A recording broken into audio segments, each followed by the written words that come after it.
drop the beat.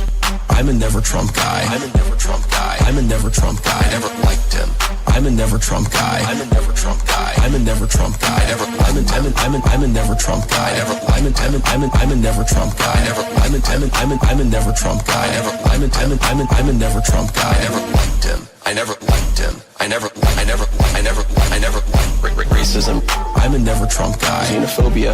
I'm a never Trump guy. Racism. I'm a never Trump guy. Xenophobia. I'm a never Trump guy. I never liked him. I never liked him. I never. I'm a never Trump guy. I'm a never Trump guy. I'm a never Trump guy. I'm a never Trump guy. I never liked him. I'm a never Trump guy. I'm a never Trump guy. I'm a never Trump guy. I never. I'm a never Trump guy. I never. I'm a never Trump guy. I never. I'm a never Trump guy. I never. I'm a never Trump guy. I never liked it. Oh, yeah. AIDS for your butt. Good morning, Sabri Keller. Good morning, Jonah Boy. Good morning, Jen Winkler. And said, so Jen said, oh, fuck, Harry Sisson versus Andrew Wilson sounds like AIDS. And I was going to say AIDS for my butt. And then I was like, I don't want that clip out there. AIDS for your butt, not for mine. Randy Chang says, good morning, nerds. Happy Friday. Indeed, it is. It is Patriarch. Ayo, good to see you, King. Good to see you. Everything is good, man. Everything's good. It's not as crazy as I want it to be. Obviously, you know what I want? I want, maybe this is nostalgic of me, but I want the old band back together. Okay. Yes, I did, Anonymous Chatter. Yes, I did. I did catch that trailer. What I want, though, is I want Vosh to re-enter the debate scene. I want Nick to re-enter the debate scene. I want Sargon to get back into the debate scene. I want, Destiny would be capitalizing like a motherfucker off of all that. And yeah, basically, I want everybody to come out of their hug boxes. But unfortunately, it seems like what's happened is within the past like 10 years, 8 to 10 years of internet, YouTube, Twitch, political debate history, what has happened was in the beginning, it was a free-for-all. Nobody had any idea what was happening. Then all the people who were going to succeed, they climbed to the top and they're in rarefied atmosphere to the point that they don't have to take any shit from anyone. They can just go into the little hug boxes and do react segments and random rants and all that kind of stuff and still make a shitload of cash. And so as a result, they lost their taste for violence, except of course for Destiny. So, yeah.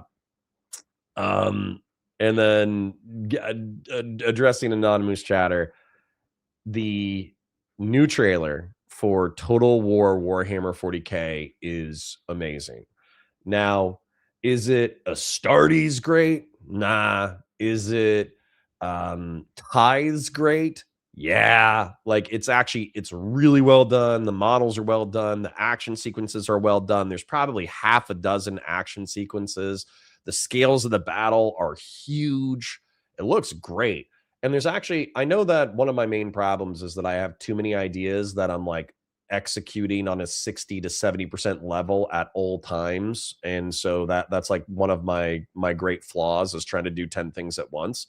However, one of the ideas that I wish that Space Marine 2 / Total War Warhammer 40K enables is I would love to do machinima.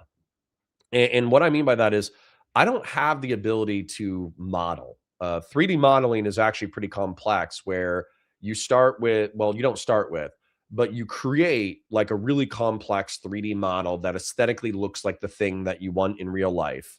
Then you rig it, meaning that you put a skeleton inside it in order to allow you to manipulate it within a 3D environment to get it to move the way that you want it to move. And then animators are magicians, okay?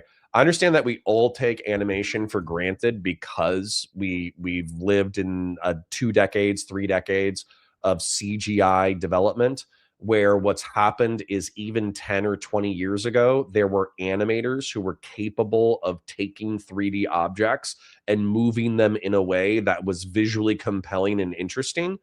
However, it's magic, and you have to have like an insight into it in order to understand, number one, how to rig things, but number two, how to get it to move in a way that's like convincing and interesting. And that's what Sayama Peterson does. Sayama Peterson, not only did he do Astartes, not only is he working on Astartes 2, not only did he work on the the Blizzard, Frostbite. He worked on something. There's some cold related animation studio that is known for having the best animations in the video game industry for the past like decade. And he worked with them on the Amazon show. And then he also made randomly a science fiction trailer for an RTS game. And the RTS game, it might not even be RTS, it might be turn-based, but the trailer's amazing. Like the quality, the movement, the models, everything is amazing. And apparently he worked on that as well. So anyways, the point is that there are 3D artists that can get you something that's visually compelling. Then there's 3D artists who are just like, they're like Leonardo da Vinci. They're just savants at making compelling 3D models and 3D movement. And I'm just not any of those things. So what I would love to do is, for those of you who don't know, there's a series that was a comedic series called Red versus Blue. And Red versus Blue started out, and I don't want to do exactly comedic series, but maybe there would be comedic elements. But I would love to have it. All Red versus Blue was people inside the Halo video game moving their characters up and down a little bit in an expressive way where it looked like they were having a conversation. And then they had comedic conversations within the Warhammer setting. Well, or not Warhammer setting, the Halo setting. But then what ended up happening as a result of them just doing a bunch of comedy skits is they got enough financial backing from the audience who loved their comedy skits that they made like a 20 season, it might be 9 seasons, but they made like a 20 season mix of machinima where they were using the Halo video game as a backdrop. But then as they got more money and more assets, they hired 3D artists and they did like ninja action set pieces with like Matrix style action scenes. And I would love to have the opportunity to like wield a machine like that. So I've been talking for 5 minutes about this thing, about the trailer. But the point is that like, I hope they have a theater mode, and I would love to do machinima with a theater mode set in Space Marine 2 and or in Total War Warhammer. So I could make serious animations using machinima with some comedic elements, maybe. Subry Keller says, I got a B on my calculus final, and now all I have to pass now is my income tax class. Base, congratulations, Subry. I'm happy that you survived, and I'm happy that you got a decent grade. Christian Blair says, did you enjoy the trailer of Tiptoes? I did. So what happened was Christian Blair said, oh, you think that trailer is wild? You need to check out Tiptoes. And I was like, this sounds horrible. Like whatever it is, it sounds like it's going to ruin my day. And then I watched the trailer immediately after stream, and it was hysterical. So you have to understand the thousands was a more innocent time, because I think this was made in the thousands. The thousands was like, we were still rude and abrasive and ignorant and stupid, but we were trying our best from our perspective. And so to tell you very quickly why I mean this, it's Kate Beckinsale at her peak.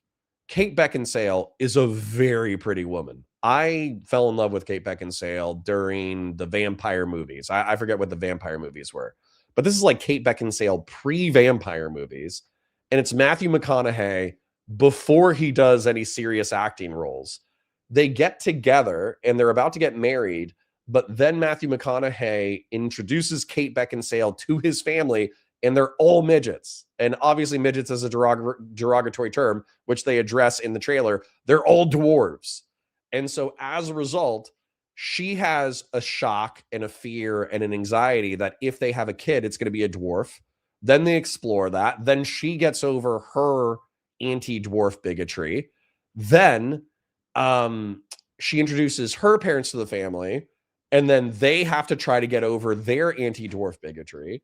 Then they like show, dude, it's like back when trailers showed you the entire movie, and then they have to deal with like the brother and drama around the wedding and this, that, the other. And it's like, it's comedic and it's supposed to be heartwarming and a rom-com, and it has Peter Dinklage in it. Peter Dinklage is in there. And Peter Dinklage is like a cigar smoking, alcohol drinking playboy dwarf. And he's trying to shatter the stereotypes of what a dwarf can be in a modern American society. And then it's just a crazy trailer, man. So I strongly recommend, like, if that scratches your brain, if you get like a brain splinter from me talking about this movie, you should go check out the trailer. It's kind of wild. It's really wild because, oh, and then also one of the funniest things too is they had some actor. It's not, it might be Gary Oldman, it might be that other guy. It's some actor who's super duper duper famous, but they're like, in the role of a lifetime, Gary Oldman. And maybe it's not Gary Oldman, but it's an actor like that. And the funniest thing about it is they made him a dwarf, dude. They put him in some kind of like prosthesis green screen thing where he doesn't fully look like a dwarf. Like he's not quite the right size and he doesn't quite have the right appendages and this, that, the other. But you didn't think it was Gary Oldman or whoever it was. Gary Oldman in the role of a lifetime. And it's like a thousands anti-dwarf bigotry romantic comedy. Absolutely insane times in Hollywood in 2003 or whenever the hell that movie was released. Christian Blair says, Nick was never in the debate scene. He debated Destiny occasionally. I know, but I would still love it more if he was. KCD2, robbed by the French, week ruined. Don't know what that means. I'm assuming it's soccer related. Jonah says rigging is such a pain, but rigging is so important in order to get the model to do what you want. That's the other thing. So for instance, like I can see the flaws because I looked up how to do 3D animation and I tried doing it for a while because it's so expensive. I was like, maybe I could do this myself. And then I realized like, no, I would have to, in order to become a good 3D artist, in my opinion, you have to do it. Like you have to like throw your whole soul and body into 3D art. You cannot, in my opinion, you cannot half-ass it as a hobby. It's something that you have to do. And what's interesting is I can see the flaws in other people's like rigging and animation. So for instance, there's a 3D animation that's okay. It's not great. But the plot and the action is okay.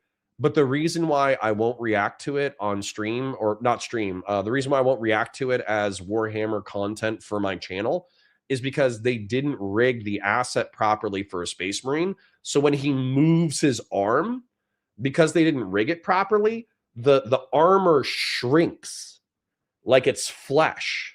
So you can see like he has like an armored arm and he's going to do a punch and the pauldron shrinks with his arm stretching because it's like improperly rigged. So it's reading as flesh instead of like hard armor. And those are the kind of details you can notice when like you understand at least the basics of 3D animation. And once again, I'm just going to shout out to 3D artists. 3D artists, even bad ones, are wizards. Anonymous Shatter says Halo Reach has some good features for that. Maybe we should make some Halo-based machinima once I get to my point where I'm financially viable across multiple channels. Maybe that's what I need to do. Make a machinima using, well, actually, also I think the new Halo campaign Evolve, the new Halo CE, that's supposed to be based off of the Reach engine. So if they include the theater tools, maybe they'll have new theater tools. Did you see the Total War Warhammer 40K trailer? I did, Benterku. That's what actually inspired all of these rants. Randy, it looks amazing. I'm going to break it down this next week, obviously. Randy Chang says, best riggers I know how to work with physical objects, often have their own wood shops and such. Absolutely. Absolutely. Conservative Liberalism says 7th reporting in 07. Remember, live chat is greater than top chat. True.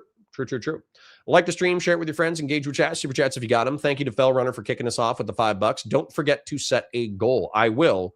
For now, we're just yapping, but I will set up the I'll set up the YouTube chat and the regular chat and all that kind of stuff. We will be talking with Dan Pace today at 1 p.m. providing Pisco doesn't interrupt us. But yeah, providing that some large streamer doesn't come, and honestly, because we bailed on Dan a week ago or 2 weeks ago, he might have been busy, I forget. But because we bailed on Dan last time, I'm probably not going to bail on him again. If somebody else wants to talk, I'm gonna push them back and say, you need an appointment. Peter says quaternions rotations. I don't know what that means, but that's okay. Philip Coffey says, I remember back in the Thousands history class, used Rome Total War in a documentary series to depict famous battles. See, isn't that cool? Isn't that fun? I think that's cool. So especially with Dawn of War. So I don't know if Dawn of War is going to have a theater mode, but Dawn of War had Dawn of War was saying that part of what they did is not only did they animate the 3D models in order to interact with the battle space, but whenever there's like a unit on the verge of death, they have animated multiple unique execution animations. And so what I mean by that is, let's say that a bunch of intercessors, a bunch of space marines are swarming a orc kill-a-can. Well, what might happen is maybe the kill-a-can, like in its death throes, slashes one marine, and then a marine runs up and jams its bolter into its eye slot and blasts a couple of rounds and kills it. And then that's one way that the kill-a-can dies. Well, the next time, maybe what'll happen is the kill-a-can will slash and miss, but then it'll explode and it'll kill a marine. And then that'll be the way that the kill-a-can dies. And so according to the developers, of course, like, I don't know how many of these animations they've done. I don't know across how many models they've done it, et cetera, et cetera, et cetera. But that kind of variance in the variation, that kind of variation in the execution animations, depending on how you shot it with a theater mode camera and how good it looks, you might be able to make cool machinima serious animations trying to, like, you know, like you shoot like the Marines moving into location or the guardsmen moving into location. You shoot them setting up an ambush. You have the assets that you want to get attacked coming into the ambush scene. You know, like, you might be able to set up something really cool. I just don't know how to do it yet. Partially because these video games aren't out yet. Sun Patriarch says, don't forget to like the stream. True. Like the stream, share it with your friends, engage with chat, super chats if you got them, memberships if you got them. I do see Miss K dropped a $20 super chat as well. Let's all send good vibes to Grassroot Hegemon dog Hobbs. He's sick and at the emergency vet. Also, happy Friday. Indeed. Grassroots Hegemon has been excellent to this channel. Hobbs is one of Grassroots' best friends on this planet. I hope that Hobbs is doing well, and I will say a little subconscious prayer for Mr. Hobbs. I hope Hobbs does well and recovers and makes a full recovery. Thomas Dudley got an interview done yesterday, and I'm just waiting to hear back from them by the end of the week. Excellent. Excellent. I love it when people come in and they're like, I got an interview, and then they get the job, or they get the promotion, or they have a kid, or they do this or do that. I love it when people's lives grow. Subry Keller says Alpha Busa, maybe. Yeah, Alpha Busa was great. But Alpha Busa, correct me if I'm wrong, Alpha Busa did Emperor's text-to-speech, and he did pretty simple animations, if I remember. Peter says, Quaternions mapping, it's not magic if you learn about it. Ignorance is authoritarian's playground. Well, Tiptoes is a real movie. Watch the entire thing. Not really computer graphics, but dedicated to the source material, and it's funny. Gotcha. Underworld, yes, yes. Kate Beckinsale in Underworld was probably peak, but Tiptoes was before Underworld, and yeah. Peter says the universe naturally produces abiotically living systems. The universe is a time-drawn God's process for creating life. Well, we agree on that one. Fellrunner says there is a twist to the end of the movie that is too good to miss. Interesting. He's also a Marxist dwarf. No way. Nice. Patriarch says, so he only ever plays Tyrion. Gotcha. Yeah. Gary Oldman plays a dwarf by acting on his knees. I know. It's wild. Sabri Keller says, wow, they didn't do a Willow. They didn't just get little people. That feels weird. I know, bro. I know. Patricia Arquette was also in the movie. Yes, it was wild. Wild trailer.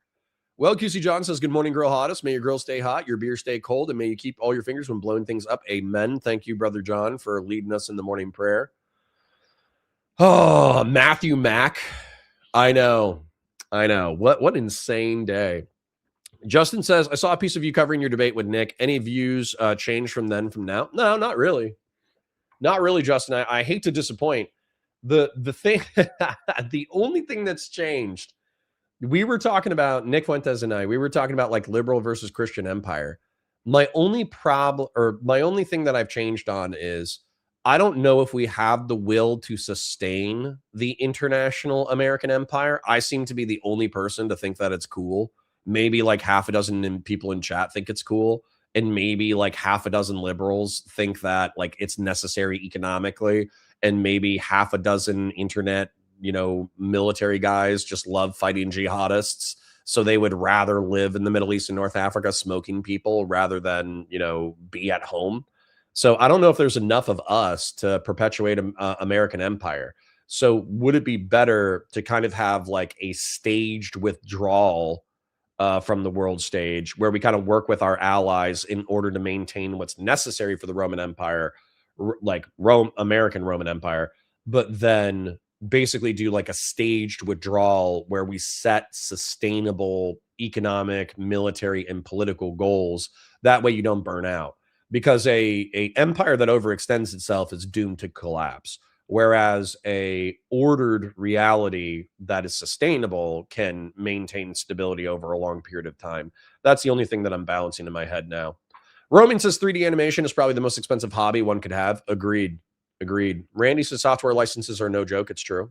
Subri says, and I'm not trying to do that stuff anymore. Holy F, why do I need to know that for an accounting degree? I'll never know.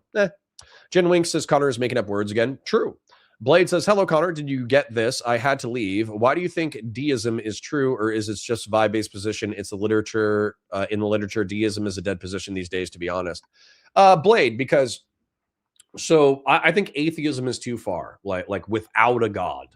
And I think that atheists, and specifically anti-theists, what they end up doing is by trying to kill God because they think every religion is mythology, they ignore mythology, they ignore moral lessons, they ignore things that, and effectively they just devolve into nihilistic hedonism.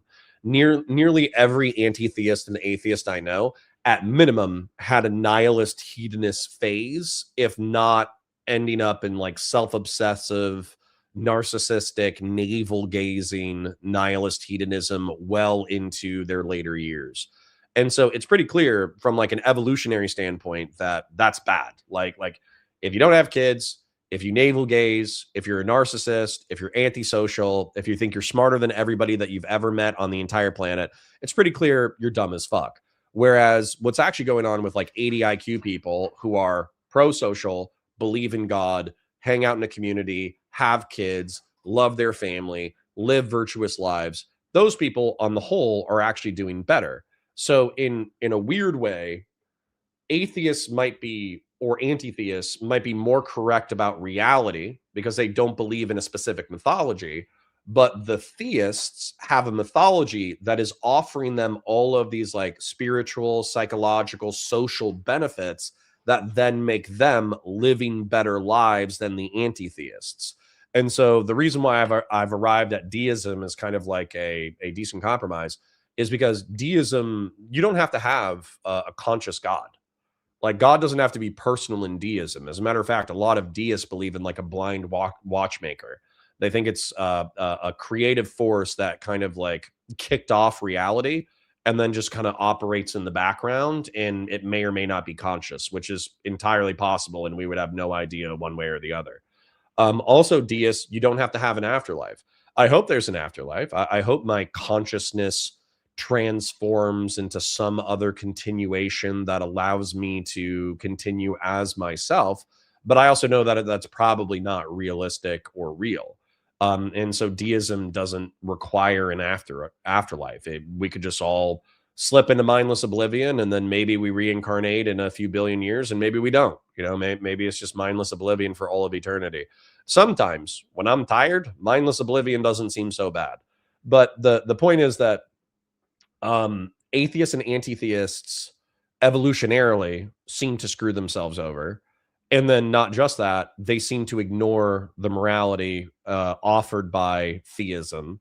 And then theists are probably incorrect about reality, but they pay attention to the mythology, the morality, the social benefits, all those benefits. And so we need to split these things. We need to figure out what's good and bad about both ideas, and we need to take the best from both and throw away the trash, as in all ideas. Art Master 3D says text image generative AI is getting wild. It is, but it's not consistent. That's my problem with it right now, Art Master 3D. So if there was a way, let's say that, because I've seen like the Sora movies where like every clip is 7 seconds. Number one, it being 7 seconds, you can almost immediately tell that an AI movie is an AI because it has to shift perspective every 5 seconds, every 7 seconds. So there's no sustained camera angle within a 3D generated video at this time in history. Also, some of the models are really good, and then some of the models are total trash. And so, what I would want AI filmmaking to be by the time that I would be willing to make 3D AI movies myself, I would want to have some way where I could have the AI hold the model in perpetuity, where it's like, here's what a space marine looks like, generate a space marine. Okay, here's what a space marine looks like, generate a space marine. Go down that iteration like 10 or 20 times until you have a really good model. And then say, okay, when I refer to space marine, I mean this model and only this model. Do not give me anything else. I want this model. And then boom, if I could write like 12 space marines line up in a corridor in order to clear a room using room clearing tactics, and then I showed the generative AI like room clearing tactics, and then I showed it over and over and over and over and over again until it understood what room clearing tactics were. Then that's where AI would go. But I still think we're probably half decade, maybe a decade away before that's a thing. And then not just that, like we're gonna need more power. We're gonna need like 10 times more nuclear reactors.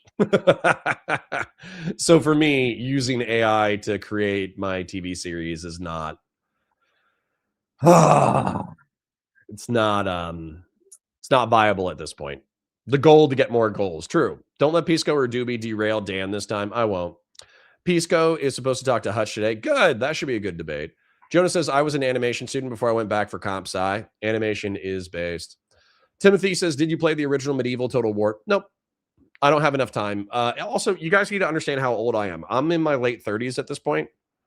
So the RTS that I was playing was like Command and Conquer Red Alert, the original. Okay. I was playing Civilizations 5, which was already like pretty. Sid Meier's Civilization 5 was already pretty like, woo, wow, this is amazing. Like all the units were like scaled incorrectly, but you could still throw them across the battlefield and they had unique animations to battle each other. That was already like the peak of RTS. So StarCraft was, of course, around at that time, but I was more of a Command and Conquer guy than I was a StarCraft guy. Randy Chang says, I assume Doobie is West Coast. Why he always checks in second half of the stream. Yeah, I think he is. I think he's California based. Sem Patriarch says, oh my God, no, frowny face. Anonymous Chatter says, not Hobbs, speedy recovery. Yes, I'm West Coast, so that just means Doobie's a weak little B word. Yup. Yes, prayers to Hobbs. I hope Grassroots and Hobbs do great. Best widgets for the doggy to get better. Yes, Connor, I hope you read the comment I left on your new Predators video. I probably will. I haven't checked in with the metrics, but I do appreciate passionate comments on my Counterpoint Sci-Fi and Counterpoint Star Wars channel. Jonah Boy says, I applied to a bunch of tech companies, but with the holidays around the corner, realistically, it'll be a while until I hear back. Hopefully get through this because I had a better job immediately. Yeah, absolutely. Oh, damn. Grassroots. Hey to anyone who sent me love for Hobbs while he's sick and everyone else, thanks. He's a sturdy guy. He'll be okay. Thank God, and thank you for the huge donation. I wish I was giving you the donation considering Hobbs's condition, but thank you, Grassroots. And yes, we know. Do you mind if I ask, how old is Hobbs, Grassroots? If you want to put it in chat, that's fine. If you want to DM later, that's fine. But I'm just curious. The reason why I'm asking, and I hate to be morbid, and I'm happy to hear that Hobbs is going to be okay. But I've probably had at this point in my life a half dozen dogs. I think at our peak, my wife and I had 4. So I had Belgie. She lived to be 14. She passed. She was a smaller dog. She was healthy. She was a bred dog. Then we had when I was in the military, when I was getting out of the military, I got a dog named Jericho. I love Jericho. Unfortunately, he only lived to be 8 because he got cancer, and that was horrible. That actually like jacked me up pretty hard. I had Puzzle. She died at 14. So she 13, 14. She was pretty old. And then I had Lizzie. She died at 13 or 14, so she was pretty old. Then we had Cheese. Cheese is still alive. I don't have Cheese, but Cheese was a pit bull that we found out in Christmas, Florida, and so we got him a home. He's still alive, as far as I know, and I think he's like 12 or 13 now. So if he passes, it's always sad. It's like losing a family member. When you lose a dog, you're basically losing a family member. So yeah. Anyway, so it is hardcore and it always jacks you up. I think that what happens though, just to share this, I think that instinctively we all kind of understand that early death is more tragic than late death. Late death still hurts, right? If a dog is 13 or 14, or if a grandparent is 95 or 100, it still hurts you because you're losing the thing that you love and you're not going to get it back. And you're going to have to, whenever you remember that thing, you're going to have a spark of warmth because you remember the thing, but then you're also going to have a spark of bitterness and tragedy because you no longer have the thing. It's like nostalgia. It's like bittersweet pain. And so when it's an old person or an old dog, it hurts, but it hurts differently. Whereas when you lose something young, we had one dog that we lost young. She was probably only 3 or 4. She escaped. She had like really bad psychological issues. She did not like men. And she ran away from the house and she got hit by a car, and she was paralyzed. And then we had to put her down afterwards. That jacked me up and still jacks me up when I think about it. Losing a young dog or losing a young family member can fuck you up. But sorry for commiserating, but I hope I hope he lives until he's 20, and I hope he's healthy and happy the entire time. So thank you for the massive donation, Grassroots. $100. Hey to anyone sent me love for Hobbs while he's sick, and everyone else, thanks. He's a sturdy guy. He'll be okay. That's excellent news, and thank you for sharing. Let me get back up here. I'm still just engaging with chat. We'll get into the content momentarily because we do need to be a little bit effective with our time. Just because I do have 1 p.m. I'll have Valor Reacts. Anonymous is, I don't think I'm smarter than everyone I've ever met, but certainly smarter than any Bible literalist. Sure. And I think that atheists and anti-theists are typically smarter than literalist theists. But I don't think that they presume that they are smarter than every deist or non-literal theist. And I think they presume too much. I think there are many atheists and anti-theists who have Dunning-Kruger where they could be smart, but they think they're smarter than they are. Sabri Keller says, would it be okay for people to create a religion based on Aesop's fables? I mean, they teach morals. I still remember when I was a little kid, there was this book called The Little Red Hen based as F. I mean, you could, but then you would want to differentiate if you're telling the truth, because at the heart of the Abrahamic religion and the creation narrative is the concept of logos. And so logos is spoken truth. Ooh, Pisco's going to call into Rob's stream soon. Dude, we might need a stream snipe. I might need to change the content. If you guys want to stream snipe Pisco and Rob, that would be excellent. That would be excellent content. I might, depending on the reaction in chat, I might change the content over to that. Good looking out, Concilly. Good looking out, Concilly. Eben says, I'm a Pantheon, Kant, spiritual kind of person. Yeah. It's all good. Old School says 80 IQ. Sorry to nerd out, but by definition of normality, most people, 66% of the population are between 85 and 115 IQ. Yeah, I know. Isn't that scary?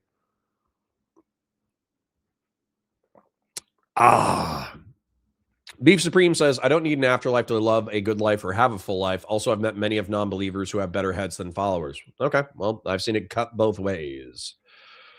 Morality is cultural, which has been gaslit to shit. Sure, but we live in a free society, so it's up to us to decide what our morality is within the bounds of legality. Subry Keller says, I struggled so hard that I'm probably going to make C's on my other classes just because I was trying to get a better grade in calculus. Okay, well, you get C's get degrees, brother.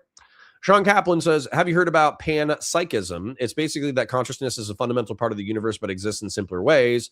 Vsauce and Alex Connor discuss it in his new video. Yeah, I think you might have told me about it, and I think somebody else in chat told me about it. And I think it's true, or I don't know if it's true. It's something that I wouldn't mind being true. And so, as an example, we do not treat. I think people, when they say that, like Justin and I in chat, we had this fight the other week. He was like, "Oh, I think that animals are moral zombies," and somebody else, some DGG, or like echoed that sentiment that animals are moral zombies. I think that's very R slurred. The same animus, the same spark of life, the same seat of consciousness, where you are energy trapped inside a vehicle, and then that vehicle gives you feedback with which to interact with reality. Even if it's a far diminished vehicle of consciousness, I guarantee you that an ant has that same conscious experience where it considers itself, to the limited degree that it has an ego, it considers itself a consciousness seated in the vehicle of an ant body. And so when you stomp on that ant body, you are, because a lot of people kill bugs totally dismissively, and I don't. I actually pick up bugs and I set them outside, unless it's like cockroaches are filthy, and so I'm not gonna lie, I've stomped a few cockroaches in my day. I do feel bad about it, but I still do it. And the mosquitoes, also because I'm in Florida, they're disease carriers, and they also actually do hurt people through disease carrying. And so I kill mosquitoes without any remorse as well. But in reference to spiders, crickets I put outside. They don't seem to do anything hard or bad. Silverfish I leave alone. I'll just move them. I'll throw them down the shower drain or whatever, because I think they're semi-aquatic creatures. Don't tell me if they're not, because I don't want to know how many silverfish I've killed. Not that many, but enough to feel bad. Then what is it? Spiders. If I see a spider inside a house, I take a spider out and I put it outside. And if I see a spider that's set up in a bad location, like it's in my garage and it's going to starve to death, I pick up a spider and I put it outside. Because spiders, while they are ambush predators that set up webs and they're kind of creepy looking and all that kind of stuff, realistically, what they do in Florida is they kill mosquitoes. And so I actually think that's based. And yeah, that's where I'm at. Blade says, why do you think atheism is too far? I mean, you could be theistic fictionalist, but do you think actually a God exists, but he doesn't interact in reality in the world? Like, what reasons for the metaphysics? Those are a lot of really complex words, and I'm not sure if I understand all of them. Why do you think atheism is too far? Because I think atheism, so without theism, which means that you do not believe in a specific God, that can be okay if you're kind of neutral about it. Like, so for instance, I have a friend named Tom Green, like the comedic actor, and he's an atheist, but he's a fundamentally good human being. And the reason why he's a fundamentally good human being is because he had a fucked up childhood. I think mildly fucked up, not like diddled fucked up, but just like alcoholic dad fucked up. And so as a result, he knows how much harm can be done to other people through being a careless dickhead. And so he is not a careless dickhead. And so he's a happy-go-lucky, friendly, generous, decent, kind person because he knows how much harm actions can have. Whereas a lot of atheists, what they do is they fall into like cosmic nihilism, where nothing matters. And since nothing matters, they use that as an excuse to be nihilistic, narcissistic dickheads. So maybe it's not the atheism that's really my problem, because ultimately we're just talking about belief and whether or not you specifically believe that there's a creative God in the universe. It might not be atheism. I think it's all the things that correlate with atheism, like nihilism, cosmic nihilism, narcissism, navel gazing, superiority complexes, self-worship. Those are the things that I think correlate with atheism that are bad. It might not be atheism itself. But also, I just like to think that there's a point to life. Now, maybe that's cope. Maybe I'm just coping. That There's some kind of creative and ordered force that set the universe into motion. But when I believe that there's a creative and ordered force in the universe that set everything into motion, and I'm agnostic about whether or not there's an afterlife, and I'm agnostic about a God, and I'm agnostic about reincarnation, I just kind of let life be, you know? Like I don't take this definitive stance that I have to fight one way or the other. I'm just like, yeah, it's all a mystery. It's all weird. It's weird that I can have this conversation with you. You understand that, right? Like if you're an atheist and you think this is all a cosmic accident, it's weird that I'm able to talk to you through a computer hundreds or thousands of miles away live, right? That's weird. It's weird that we've gotten rocks like computer components and we've organized them in such a way that they can talk. And now the rocks are able to carry our voices through electric channels across the planet in order to have conversations with people hundreds or thousands of miles away. You understand that's fucking weird, right? It's weird. It doesn't make sense. It's absurd.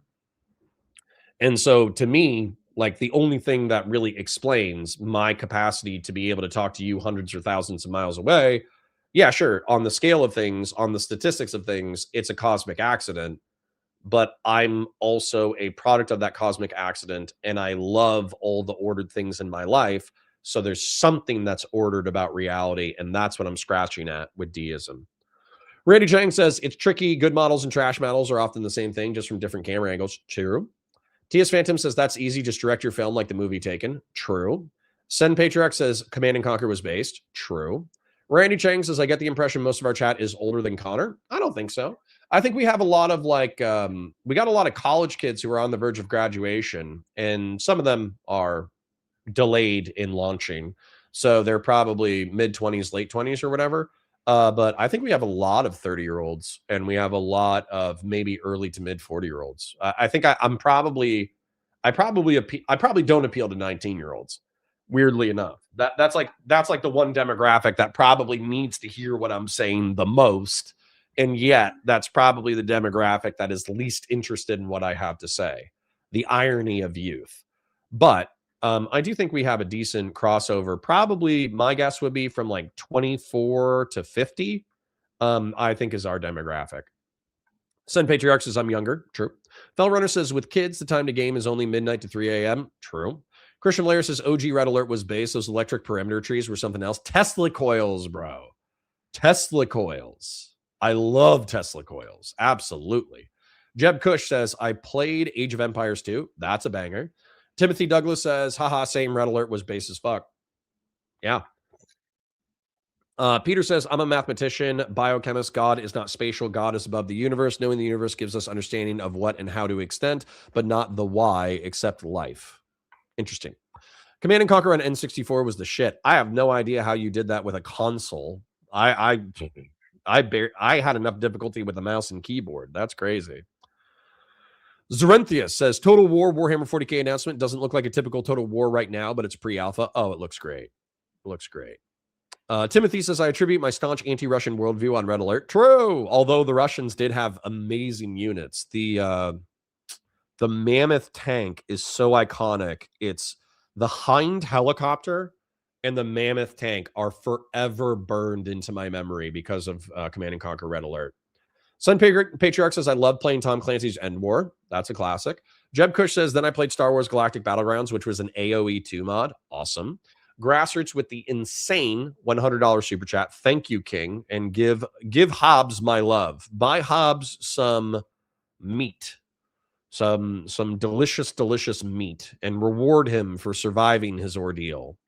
Red Alert was Tim Curry's finest work. It was. Tim Curry was an actor in there playing an obnoxious Russian Soviet general. It was so good. Christian Blair says, passionate, how much we all effing hate Doobie. I know, but Doobie's an excellent foil. He's an excellent heel. He's a great bad guy. Politics JK says, used to play Age of Empires on a LAN in the Hunters Creek area before the internet. Based. Hobbs is 8, which for my shepherds is youthful. Yes. I would not. I lost Jericho at 8, and I'm not going to lie, that jacked me up because he was like 7 and change, and I love this dog. This dog was like my best friend. helped me through really, really, really tough times. I'll just be frank.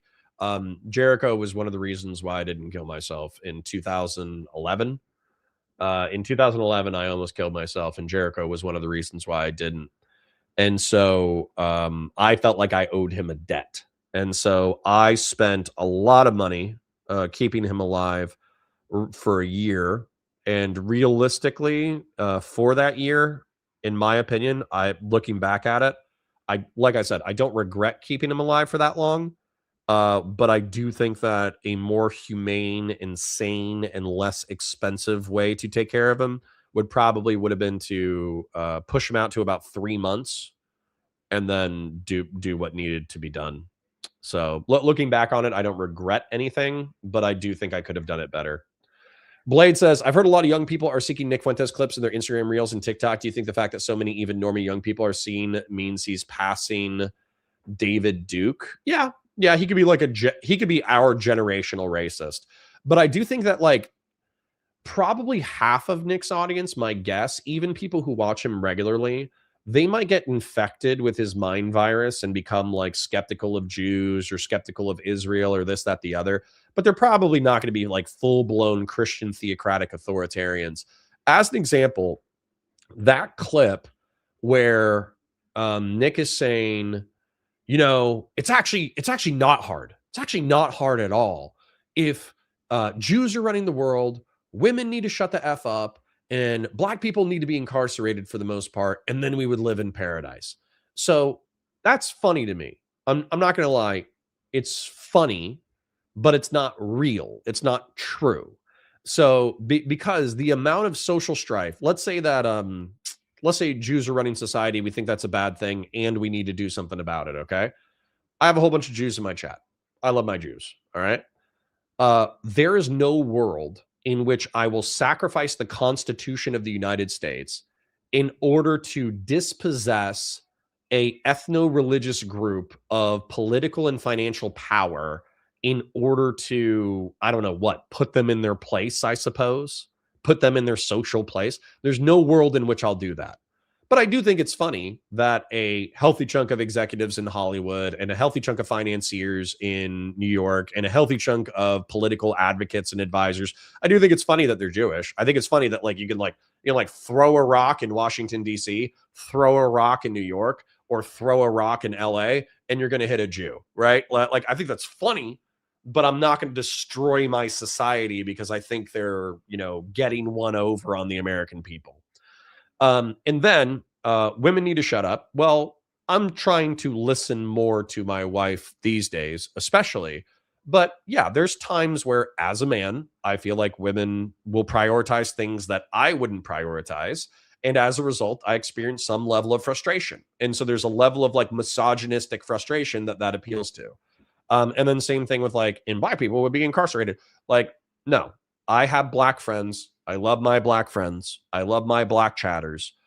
I do think that there is a disproportionate criminality issue, and incarceration is one of the tools in the toolkit, but I would never actually do universal basic jail for all black people, right? I would never, ever, ever do that. So I can laugh at the clip, but I'm not going to like make it a part of my personality. And I know that took me a really long time to say because I'm a yapper, but I think that's half of Nick's audience. Half of Nick's audience thinks he's funny, and they might agree with some of the things that he's saying, but they don't want to implement his worldview because the world would be a worse place. Grassroots says, Hobbs has a lot of life left in him, yet most of my Shepsters have gotten to 17. Wow. You must be feeding them. They must not be eating kibble. You must be taking like Whole Foods, blending them up and feeding them a meat and vegetable slurry. That is impressive. 17 for a German Shepherd. Good God. Eben says, I have 2 cats now. Both are turning 3 this coming summer. Excellent. Young guns. They got plenty of times left. Send Patriarch says, dude, I posted a random picture to TikTok and the effing sound I got was a Nick Fuentes one talking about white ninjas.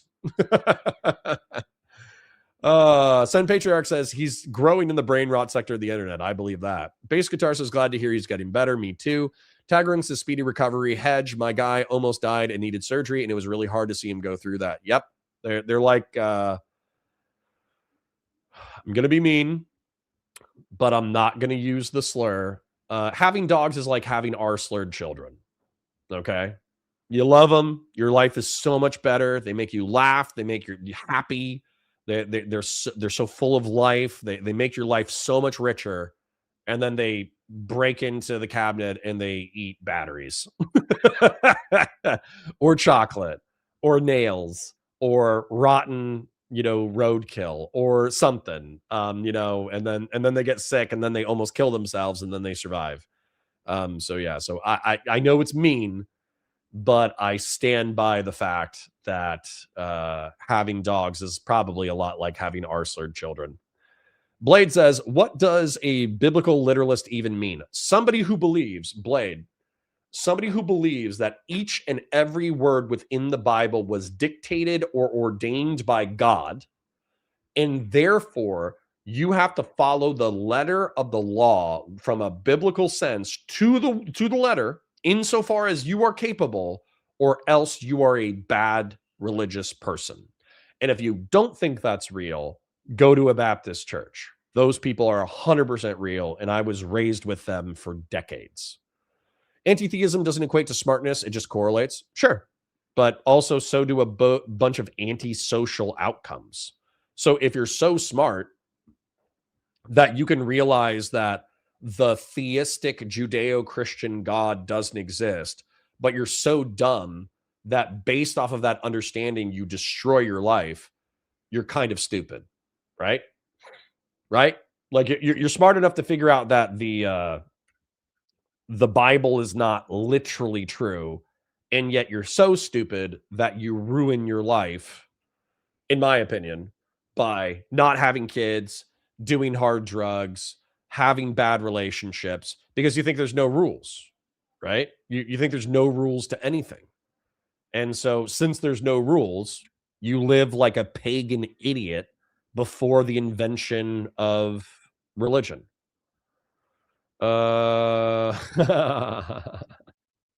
That's cute. So I typed in Pisco, and the first thing that came out was Pisco sour. And then I just realized that Pisco, now he just changed it to Pisco, and he should leave it as Pisco. But what was it? The first thing that popped up on Google was Pisco sour.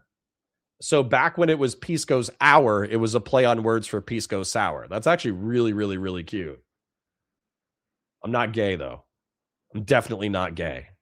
Absolutely not gay. Stop asking. I'm not gay. All right. Yeah, let's stream Snipe Pisco. I'll change the title. Stream sniping Pisco versus Rob Noerr stream Snipe. Let's change the title. Yeah, because dude, that's you think Pisco and I have a adversarial relationship where sometimes we're friendly and sometimes we're like oil and water and cats and dogs and we're fighting super aggressively. Rob and Pisco, they had like a match made in hell. They were perfect for hating each other. It was amazing. Justin says, watching you react to a reaction is boring. I wouldn't react to a react. Andrew Wilson and Harry Sisson were on Piers Morgan. They were on Piers Morgan together. Robin Pistent, true. All right, everybody's saying stream sniping. Tofu says politics is boring now. How about the 40K war game? I mean, it looks great, but you guys should watch it without me because I'm obviously going to do a breakdown this next week. Beef Supreme says, oh, my comment on your new video is seriously super duper enthusiastic and honest. Uh-oh. I don't know if that's sarcasm or not, Beef Supreme. Peter says, panpsychism sounds sus, like new atheist Peter Thiel pop science slop to gaslight normies to move away from actual cognitive neuroscience. Probably. Blade says, that's a neo-Cartesian position on animals. Well, that's probably true. Patriarch says, by the way, Kirk was in the top 10 YouTube creators this year. Well, all it cost him was his life, unfortunately. Peter says, I'll move a frog. Frog love. Same. True.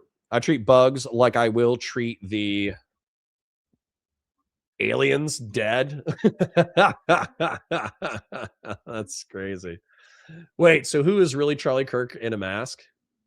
I don't know what that means. Jesus. Jonah says roaches, mosquitoes, and those flat spiders that roam around getting squashed. It is what it is. We all have different stuff. Eric Suman says had to Google silverfish. We always called them earwigs. Yeah, they're interesting. JD Vance, that makes sense, actually. I am the living embodiment of Rico from Starship Troopers. That's okay. That's okay. Void says, I let jumping spiders chill. They're just little guys. That's what I say. That's what I told the wife. I actually, my wife loved killing spiders, and she kind of liked it too much, I suppose. And I was like, no, you don't get it. Spiders kill mosquitoes. They're good. And so I changed her mind on spiders. So now she lets me capture and move spiders outside. Christian Blair says, except I would have 100% chosen Diz over Carmen. Yeah. Dizzy and Carmen were both super attractive. Dizzy obviously had a huge crush on you and wanted to hang out and do stuff. And Carmen was like this highfalutin Navy girl who was going out with her Navy boys. Yeah, sorry. He should have jumped on the Dizzy train way earlier. I understand like narrative, but we all know a guy like that, right? We all know a guy who has a trophy girlfriend who's he puts way too much effort into her and she's going to smash his soul to pieces at some point. And then there's another girl who's not quite as hot as the trophy girl, but she's still plenty hot and she's infinitely like more loyal, more attractive, more principled because of her personality. But also she's probably just attractive. More this, more that, like more of a fit. They work together better. But your idiot friend is more interested in the trophy girl because he's addicted to the pursuit. He doesn't want to have the ego crush, the ego hit of losing his girl. And so he ignores the girl that's better for him. You know? We all know this trope, if not knowing the guy specifically. Blade says to say animals are conscious is to be precise enough. You mean to say within them they have a subject-object distinction, a noose, for example? Yeah, sure. Fellrunner says spiders kill vermin bugs, so you can just control their location by removing the web. Yes. Eben says no, work is demanding my attention. Hope I'm back before stream ends. Well, Eben, thank you for hanging out. Like the stream, share it with your friends, engage with chat, super chats if you got them, memberships if you got them. We already had the Oilers oil today, so we're actually Gucci. Grassroots with the $100 super chat. I don't mean to say that so boringly. That's an insane amount of money, and I really do appreciate it, and I am happy to hear that Hobbs is doing well. Grassroots with the 10. Christian Vlaris with the 50. Christian Blair says, Bonnie Blue is cleared of all charges. Being deported, my queen keeps winning. Damn. There was a part of me that was actually really hoping that Bonnie Blue was going to catch like a 15-year sentence. there was a part of me that was hoping that she would catch some serious charges. That way, like y'all would have to be like, no, free Bonnie Blue. And I'd be like, no, she gets what she deserves. Fell Runner for 5. Thank you for kicking us off. Don't forget to set a goal. Of course, we will momentarily. And then Morally Neutral with the 20. Appreciate it. Let's all send good vibes to Grassroots Hegemon for Hobbs. Yes. Thank you, Kay, for kicking us off. Thank you to Christian and Grassroots for oiling. Thank you to Fell Runner for kicking us off. I really do appreciate it. Oh, leave the spiders you can't see. True. True. I also kill wasps, and I do feel bad because the wasps like to nest underneath the underhangs of my house, and I don't like crushing, fetus wasps. I don't like crushing fertilized egg wasps. But if you look at the life cycle of a wasp, they're such dicks. They're like predators who kill everything.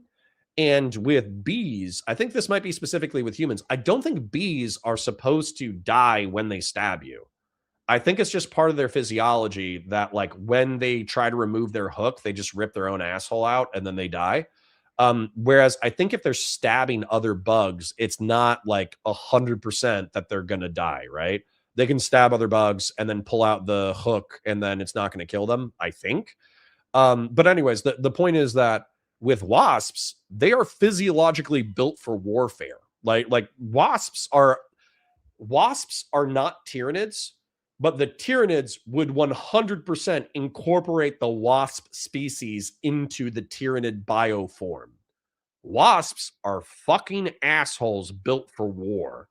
And so for me, knowing that, number one, they could sting my kids, Fuck you. Number 2, they could sting my dogs, and they have. Fuck you. Number 3, if I let your offspring live, they're going to go out into the world and murder thousands of living creatures. It's like I'm doing the world a public service by killing wasps. So, anyways, I do feel bad, but not bad enough to stop.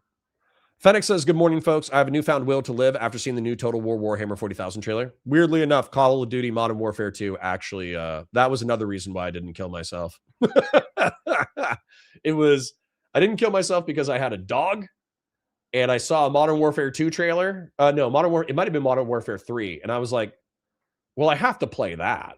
Like I have to play Modern Warfare 3. I can't kill myself before Modern Warfare 3 comes out.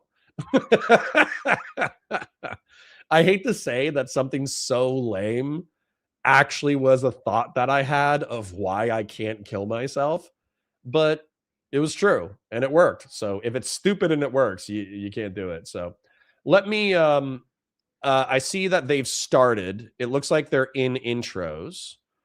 I'm going to rewind a minute or two to them starting. I'm going to pause.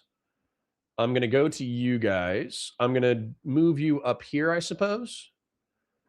And then I'm going to open up another one with the YouTube chat so I can have live chat, current and old chat.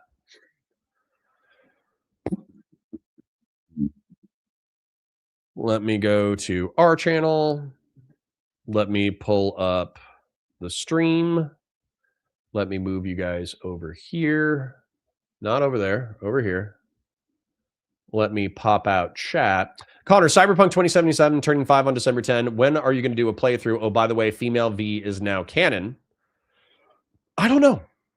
I've heard that Cyberpunk 2077 was really tough at launch, but has become amazing. And so it looks to me, okay, the way that it looks is first-person shooter, Grand Theft Auto with cyberpunk aesthetics with really complex customization. And so even if it's not the story of Deus Ex, if you guys have ever played the original Deus Ex video game, it's not Deus Ex because the plot is totally different. It is Deus Ex in that it's like the cyberpunk, dark, gritty, weird, twisted, violent, complex game, right? So that for me it's appealing, but it also feels like a rabbit hole that I would fall down. So I don't know. You're asking me like, hey Connor, do you want to fall down a existential lore rabbit hole? And I'm like, yes, but I don't have the time like that. All right, guys. I'm setting a goal. My goal is to have 10 super chats in the next 2 hours. I think that is a reasonable goal. I think you guys can meet it. You can do it $2 at a time, $5 at a time, $10 at a time. And guess what? Even if we don't meet the goal, I'm not going to care. You know why? Because we have people who back the content with their dollars, and they've already done so. Fellrunner, K, Grassroots, Christian Valeris, and Old School. They have oiled today. I'm not going to complain.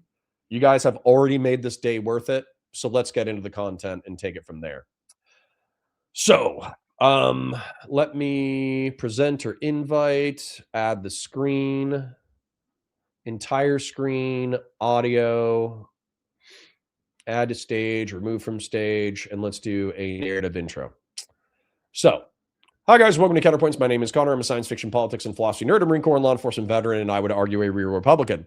I got the battle of the decade. And what I mean, it's the battle of the 6 months. It's Pisco, our good friend, our liberal and progressive friend Pisco, rematching with his nemesis, Rob Noerr, who is now backed by the Crucible and Andrew Wilson. I would say that Rob, despite everybody hating him, Rob is probably one of the best MAGA Trump debaters. And then I would say that Pisco is an excellent debater. Is he as good? And by the way, MAGA, the bar is on the floor, by the way. But Pisco is an excellent debater. Is he as good as Destiny? Maybe not, but I think he's like 90% of the way there, 80% of the way there. Pisco's pretty good. He just like drags down the conversation in like weird ways that piss me off sometimes. But no matter what, it's going to be a good fight. So let's get into the fight. Let's watch the content. Let's see what these people have for us. And thank you to Fellrunner for 5 saying, let's go. And thank you to Real Serious for the ARS 100. This is nothing, but it gets the ball rolling, I guess. Well, Real Serious, do another 8 nothings in the next 2 hours, okay? Let's go. Better, can you hear me? Yes. There you go. How are you? 24-hour stream, hey? Yeah, 14 hours in. A little tired. Holy crap, Doing all right. man. I feel like this is a tradition. You do this like every year, right? Good I luck, usually Slippery. just do it on like the even number years during election. So I try to do it before the election. But yeah, I was going to do this next weekend, but then I was close to debating at America Fest. Actually, I don't even think America Fest when I looked into the details. I was going to debate Brian Shapiro. Me and Jake Rattlesnake were going to debate Brian Shapiro and someone. But Alex Stein's going to debate him instead. Okay. So I bumped this up because it was supposed to be next Friday. So I bumped it up and then that fell through. So that's why it was today. So. Well, I just want to say, speaking of like the election years where you do the reactions, I was just talking to Counterpoint, so I know is your very most favorite real Republican, actual real Republican. And he said that your reaction to the 2025 elections, that you were quite angry and upset with a lot of things, but particularly congressional Republican. And so yes. I wanted to start first, instead of in our usual combative fashion, just getting your take on like, what the fuck is happening with your party? What's the losses? What's going on? Is this a mirage or is stuff bad for the congressional? I think that I think that it's what it's always been since Trump's first term. And there's criticism to be had of Trump here, which is that the people that are sort of the more establishment people in the party. Sorry for blowing out your earballs. I just wanted to boost it a little bit because Pisco is a little low once again. But I'm sorry for blasting out your earballs. My apologies. The ones that like Jeb Bush, the Mitt Romneys of the world, formerly you would have seen John McCain, Jeff Flake, those types of people. They don't like Trump. And a lot of these policies that they're putting forth, they don't like. And they don't want to announce that because they know it'd be the kiss of death because it's basically Trump's party now. And so they're basically intentionally ineffectual. And it's one thing to be ineffectual when it comes to legislative matters, right? To not be passing things, but they're incapable of actually even saying things for a narrative that would make people think that there are, possible attempts being made to make their lives better. So I don't think Republicans in Congress have done jack shit. And the only 2 bills of any relevance that they passed were the big, beautiful bill, which I'm willing to accept if we're going to have mass amounts of spending, if it means doing these mass deportation. I'm unsatisfied. And I see that Trump's giving counter signals to suggest that a lot of illegals will be allowed to stay. So I don't think it was worth spending if that's the case. If you can't do the things that you're promising involving deportations and shit, then at least be fiscally responsible. I don't see that occurring. And then they passed a CS that was literally just the same CS that Democrats have passed before. And the Democrats.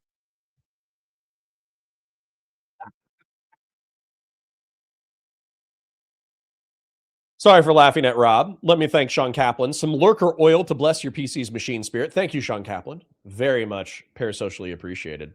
And I'm just going to say special shout out to obviously Grassroots and Christian for oiling. Thank you to Kay for oiling earlier. Thank you to ARS and Sean Kaplan for getting us 30% of our way of our goal. And we've only just started our goal. The goal is 10 super chats within the next 2 hours. I think we can do it, kings and queens. But this is actually the thing that makes me happy. Okay. Is Rob, he's saying 2 things simultaneously. Yes. It's almost like Rob fell for it again. Yes. So he's saying, oh, it's Trump's party now. It's Trump's party now. It's Trump's parties now. If you're not MAGA, you can get the fudge out. If you're not MAGA, you can get the fudge out. But then what he's not realizing is what's happening is because he has such an antagonistic attitude, such a hardcore, bloviating, sycophantic attitude towards Donald Trump, what that does is it makes the normie Republicans, the moderate Republicans, and the centrist Republicans rebel. And so as a result, this is the old stream that Pisco started with as an intro. This is what made me happy. What made me happy was he was saying, oh, it's not incompetence, the mainstream rhino moderate Republicans are actually in quiet rebellion against Trump. And I was like, fuck yes. Amazing. Bad analysis. Did you see Total War Warhammer 40K? Absolutely, King. I will have a breakdown of it middle of next week. So Wednesday, Thursday of next week, I will have a detailed breakdown of the Total War Warhammer 40K trailer. Democrats are so good at pushing their message. Oh, sorry. One thing real quick. Q Catrambone says, what camera do I use? It's a Canon EOS. I actually did not buy it myself, believe it or not. Brianna Wu got me this camera. That the Democrats actually pushed that the exact same CS that they formerly supported was actually like a shame for them to have to swallow it, and that was a victory for Republicans. That was like me on Live and Learn. No, it is certainly funny watching the mirror of these conversations. Sorry, I'm going to be a little bit louder because people are saying that I should be louder. It must be on your end. You sound fine on my end, so it might be for your audience. You sound maybe, yeah. So you're muted now. I'm muted. I can unmute you if you want. Oh, okay. You can hear me now? Oh, how about now? Testing, 1, 2, 3. Yep, you're good. Cool. So I'm just going to be a little bit louder because I can see my levels. I don't know why they're heading off. It's so interesting watching how these conversations happen in two different contexts, because you're right. In the Live and Learn sphere, I was like incensed that we allowed this CR to go through. And yeah, it's just like a very different take on sort of the messaging of the Democrats. I'm very often highly critical of people like Schumer and our leadership at being shit messengers and not being able to deliver the right message. Maybe we're talking about different contexts, but it's correct to say that your support of the big, beautiful bill was contingent on a particular kind of immigration enforcement that you're not seeing right now. Correct. That's how I felt about the big, beautiful bill. I was up in the air. There's a lot of things about Trump's policies I feel that way, right? Tariffs are one thing. We could talk about that. The Venezuelan strikes. The idea that the hoax that you all fell for this double tap shit's hilarious, right? That was clearly bullshit from the onset. But the idea of even if it's even if we accept that it would be legal to attack these Venezuelan boats and shit, should we? I certainly don't want to see war with Venezuela.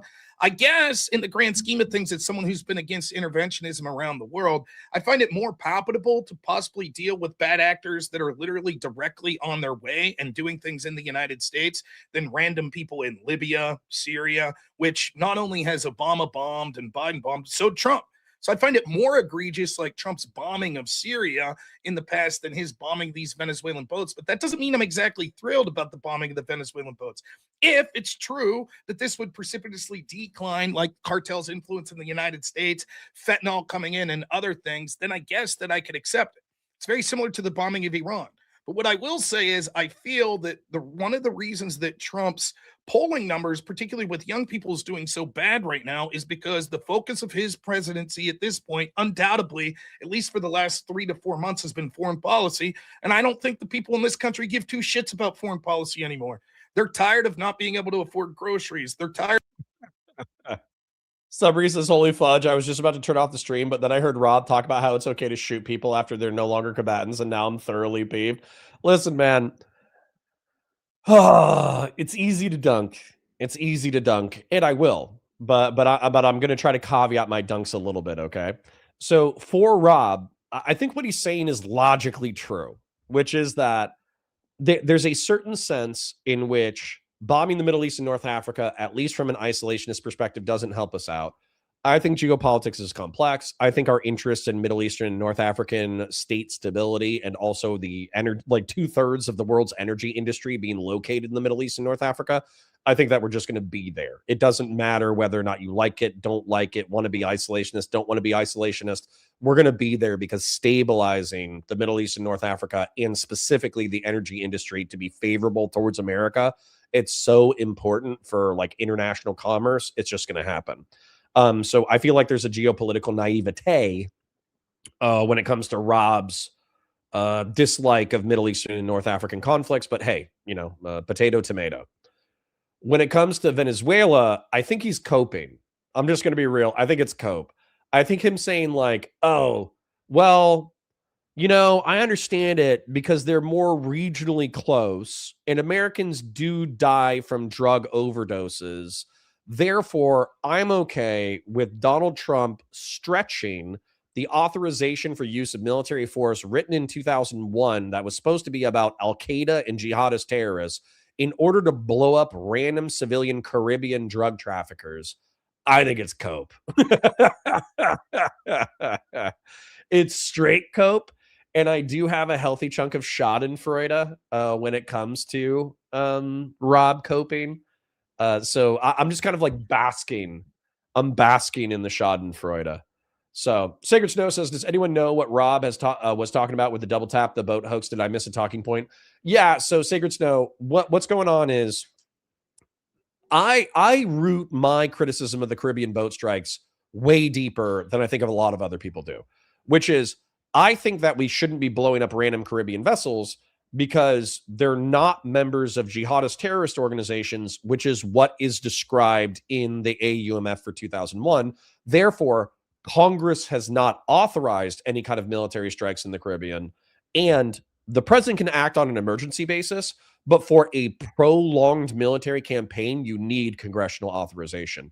And not only does it seem like there's no attempt by the Trump administration to seek that authorization, it seems like there's no attempt by Congress to hold him accountable for just doing whatever the fuck he wants to do in the Caribbean.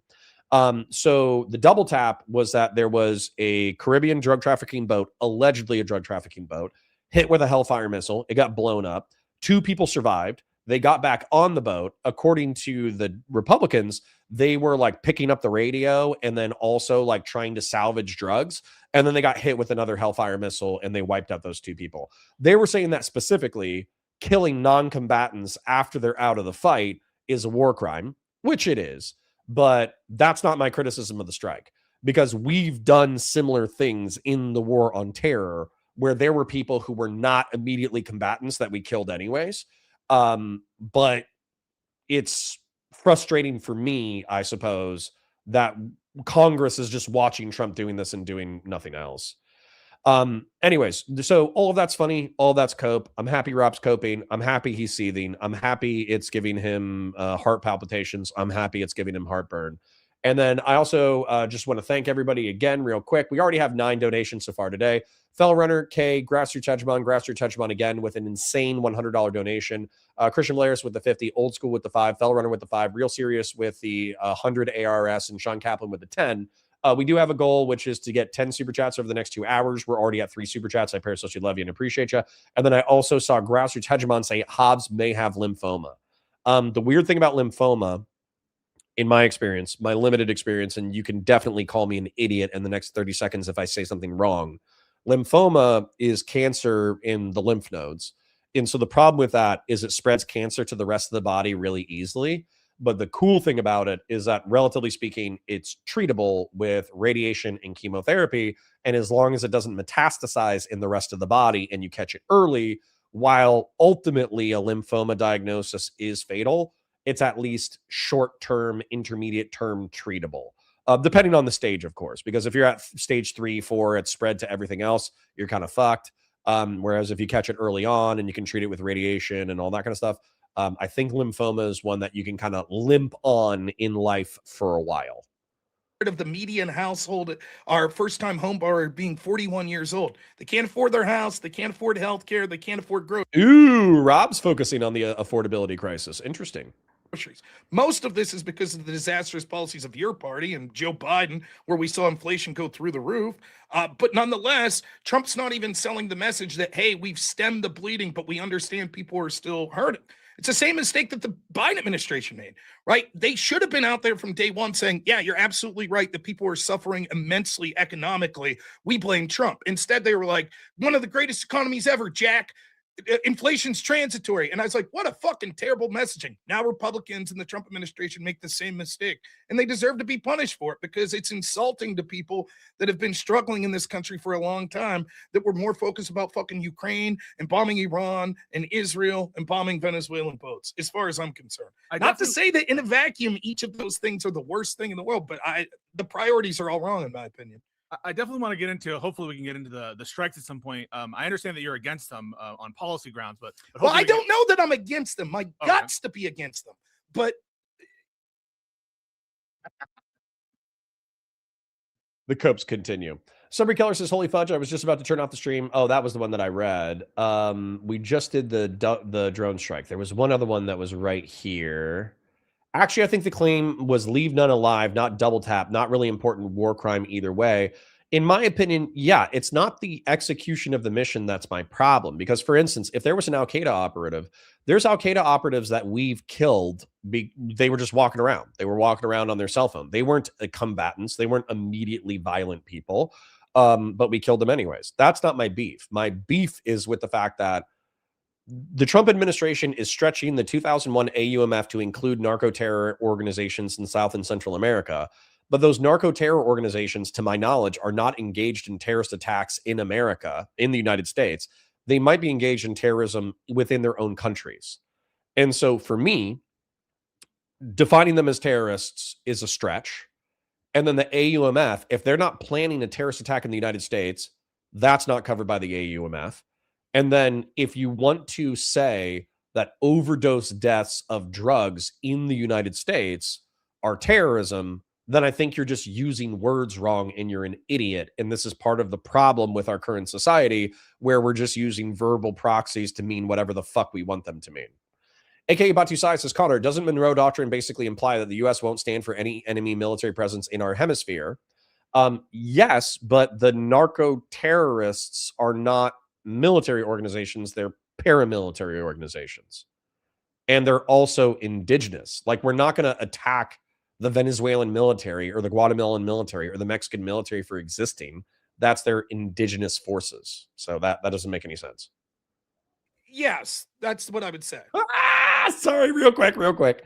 Sacred Snow says, "Rob, be like, my guts are telling me the strikes are wrong, but my guts are also still telling me to S Trump." So I'm like a boat strike centrist. Got it. So you're saying you're withholding judgment as of now, Correct. but your inclination is to be against them. And I do want to get into that, and also your contention that the second strike, whatever, is a hoax. But I do want to more broadly get your view on the challenges of the party right now. Initially, from your perspective, I think that there's always something valuable to be gained, because I do see a lack of policy coherence from the administration. It seems like half of the people have different ideas than each other. Half of them have their foot out the door preparing for 2028. And I don't know, like a lot of I can understand from the MAGA perspective, for someone who actually believed in this, what I think is like the weaponization hoax on behalf of the Obama and Biden Departments of Justice, et cetera, or Russiagate, all that stuff. That there's plenty of reason to be disappointed with how Trump is performing, with his personnel decisions, with how they're messing up, even just on like procedural grounds, on competence grounds. The Lindsey Halligan appointment, right? That was a mess that didn't need to happen. Well, now wait, the Halligan appointment itself, it's not that I have as much of a problem. What I have a problem with, where it's actually legitimate criticism, was her indictment of Comey, right? Where they had to know that there was going to be a challenge to her appointment, and the dumb fucks didn't even have anyone else sign off on the indictment. Right. So you literally had the one person sign off on the indictment basically by herself, that you knew there was going to be legitimate questions about whether or not she'd be appointed. But that's my point, Rob. That's egregious. Even assuming that like all these cases, and we have very differences like of opinion on the actual substantive cases, even assuming that the cases are they ought to go out against these people for the various things they're going after them for. Between you and me, I think the Bolton investigation is more justified. It seems like there probably is some. I haven't had a deep look at it, but it looks like a more solid case than the others. But putting aside the substance, yeah, fuck him. I hope he goes down hard. Fuck that piece of shit. I've hated him. Yeah, he hates John Bolton because John Bolton's a neocon who ended up backstabbing Trump. Rodney Hobbs says something really important in the chronological chat. "According to my atheism or something, we made dogs. So dogs, we are responsible for their well-being and obligated to give them a place for as long as we have." Somebody also said that dogs are banned in Iran as pets. Yeah. So number one, this is one of my beefs with Islam, is apparently in the authoritative hadith, the Al-Bukhari, I guess. Al-Bukhari says that Muhammad prohibited dogs unless they were farm working dogs because he thought they were dirty animals, and he's a cat person. Well, number one, just wrong. Okay, wrong. Your religion is fundamentally flawed if your religion prohibits dogs as pets. You just got God. If God said that to Muhammad, God's just wrong. then number two, I'm with Rodney that we created dogs by domesticating wolves. They're our responsibility now. And I do think that there is a interspecies social contract between dogs and humans. I agree with you, Rodney Hobbs. Nah, dogs are dirty animals, can't clean themselves. Yeah, so throw them in the river and clean them. Not that hard. Forever. Yeah, I don't think you've ever liked Bolton. But it does seem though that like even taking on the values of someone who's against the swamp, you have Epstein, you have the Comey and Letitia James indictments, which have been disastrous just from like a competency perspective. Pam Bondi in terms of optics, Kash Patel in terms of optics. You know, we're getting reports of the FBI is like pissed about his ego and the trips and the patches and misinformation sometimes on like active investigations when he's like in a New York restaurant tweeting about we found the killer, we didn't find the killer, we're still looking for him. So in terms of you know, part of the appeal of Trump, and I know this isn't your specific pitch because you've always had problems with the people around Trump, or at least that's what I take as the cope. But that's your position. Your position is that he surrounds himself with people who give him conflicting, stupid, bad advice, etc. That hasn't been alleviated in Trump 2.0. No, and I think you're absolutely right about most of the stuff you're saying with personnel. I think Pam Bondi's a fucking joke. I really do. Like, she should have lost her job with the original Epstein debacle. Yeah, like before, I'm gonna get to like smacking your worldview here, but like to criticize, unlike you, what I'll do is happily criticize the shit out of the people I vote for. So with Trump, like I think that the just starting back, the Epstein business, one of the worst political mistakes I've ever seen. Not even a mistake; it's just fucking damn near unforgivable, right? Say what you will about the Epstein files, and there's legitimate reasons that Trump wouldn't want them released, even though he suggested that maybe he would during the campaign trail. But what's not excusable in any way, shape, or form is that his core base that he alluded to, this Epstein issue being an important issue, he literally told them he did not want their support anymore if they cared about this issue, which is Politics 101. You don't tell people to not support you.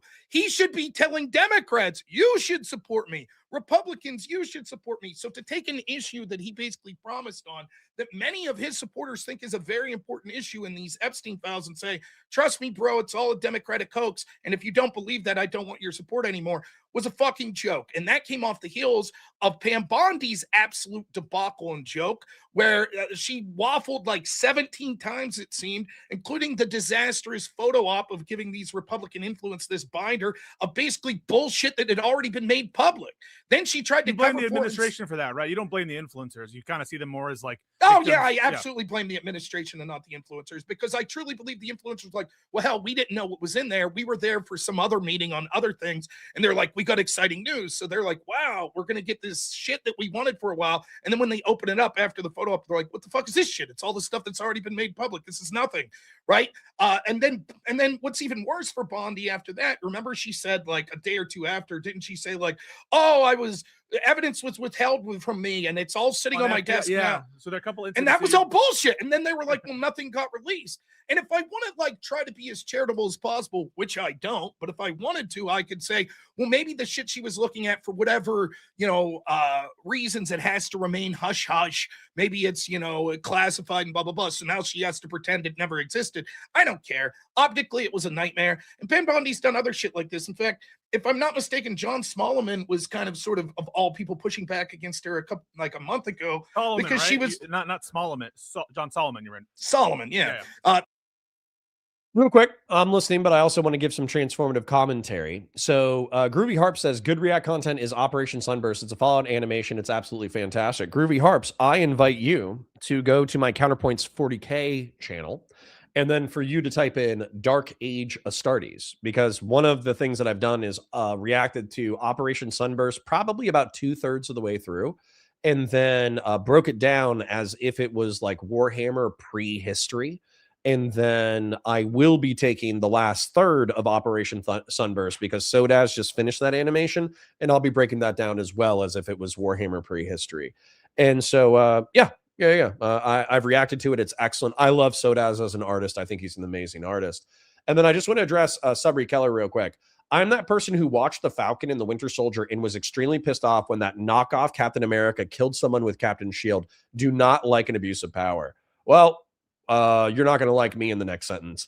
I do not give two shits about Captain America killing that guy.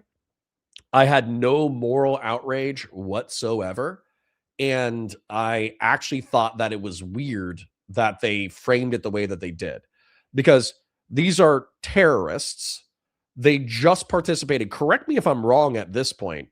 They've taken super soldier serum, meaning that they're unstoppable by mortal warriors, unless the mortal warriors get lucky.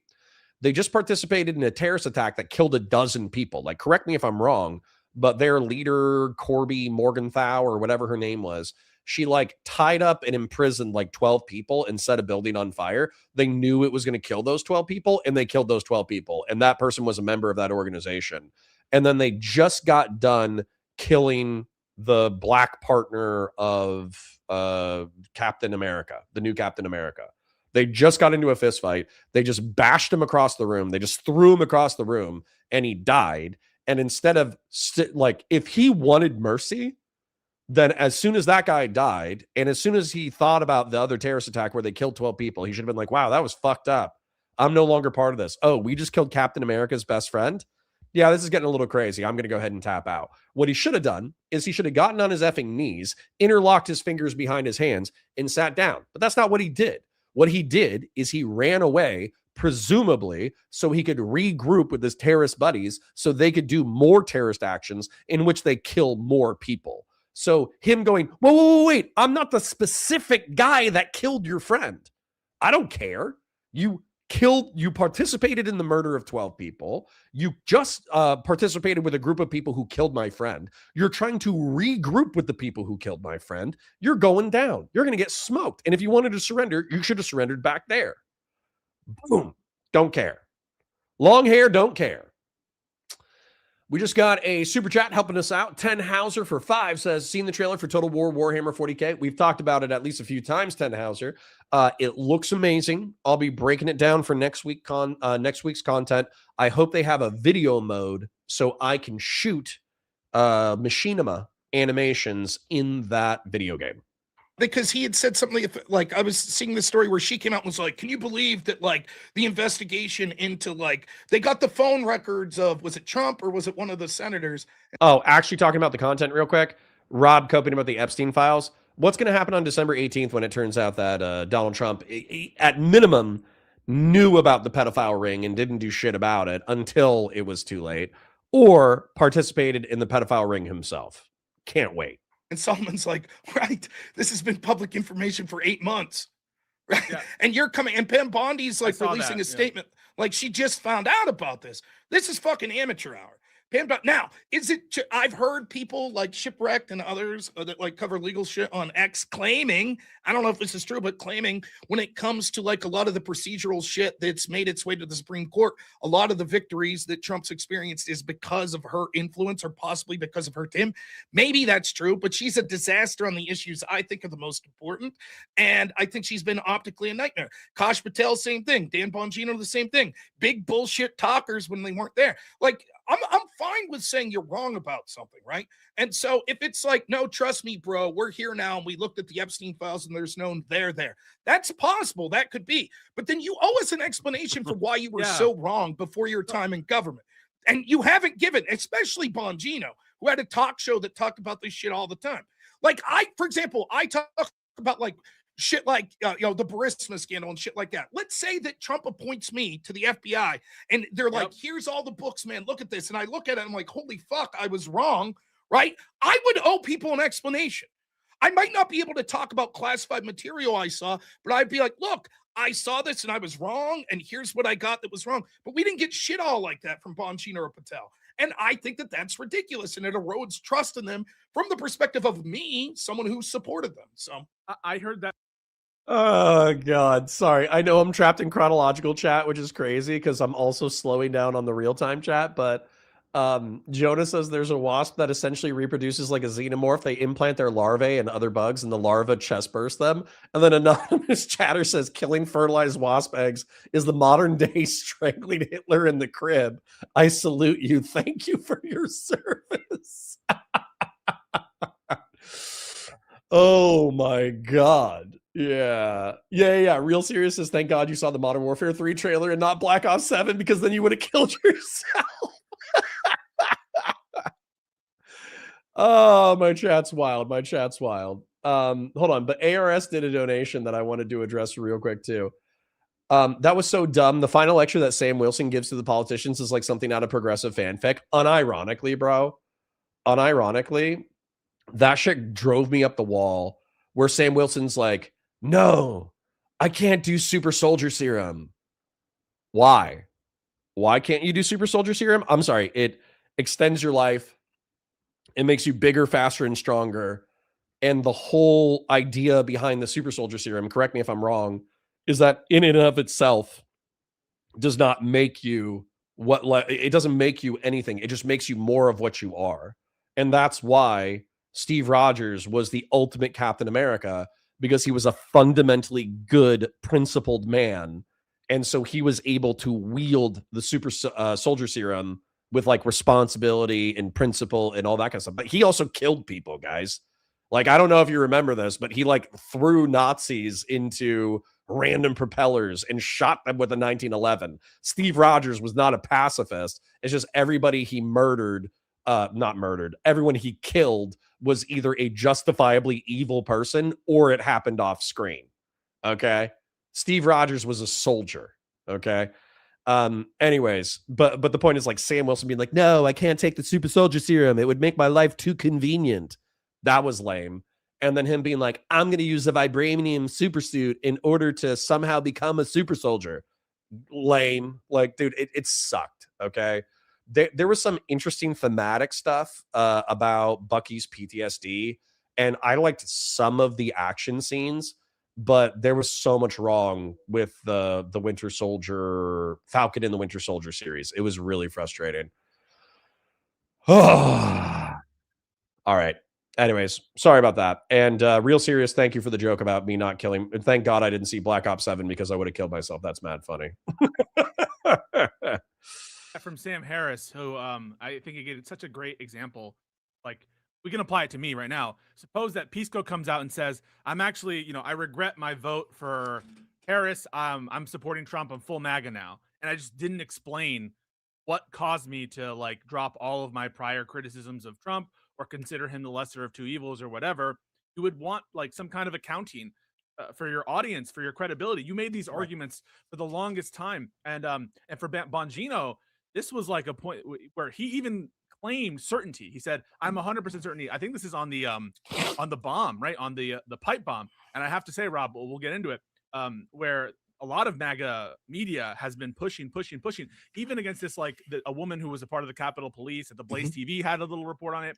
And there's no accountability, right? Like Bongino, at a bare minimum, I think deserves, the American people or his audience deserve an apology for what occurred.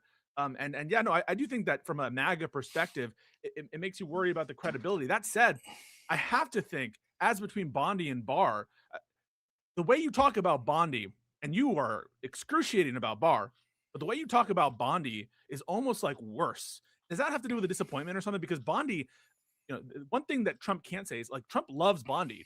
It doesn't have a complaint about Bondi. And so is that why it offends you more? Because it's closer to who like Trump is maybe, and Trump, less plausible deniability? Or is it because you think that Bondi's more incompetent, or Bill Barr is like you kind of priced in that he was a shill? But you were always kind of critical of Bondi. I think Bill Barr was. Pisco's playing nice, so I don't have much to say. I just think, do you know what the most rational explanation for me? Maybe I'm being an asshole, but I think the reason why Pam Bondi isn't getting fired despite all the flubs is because she's seen the Epstein files.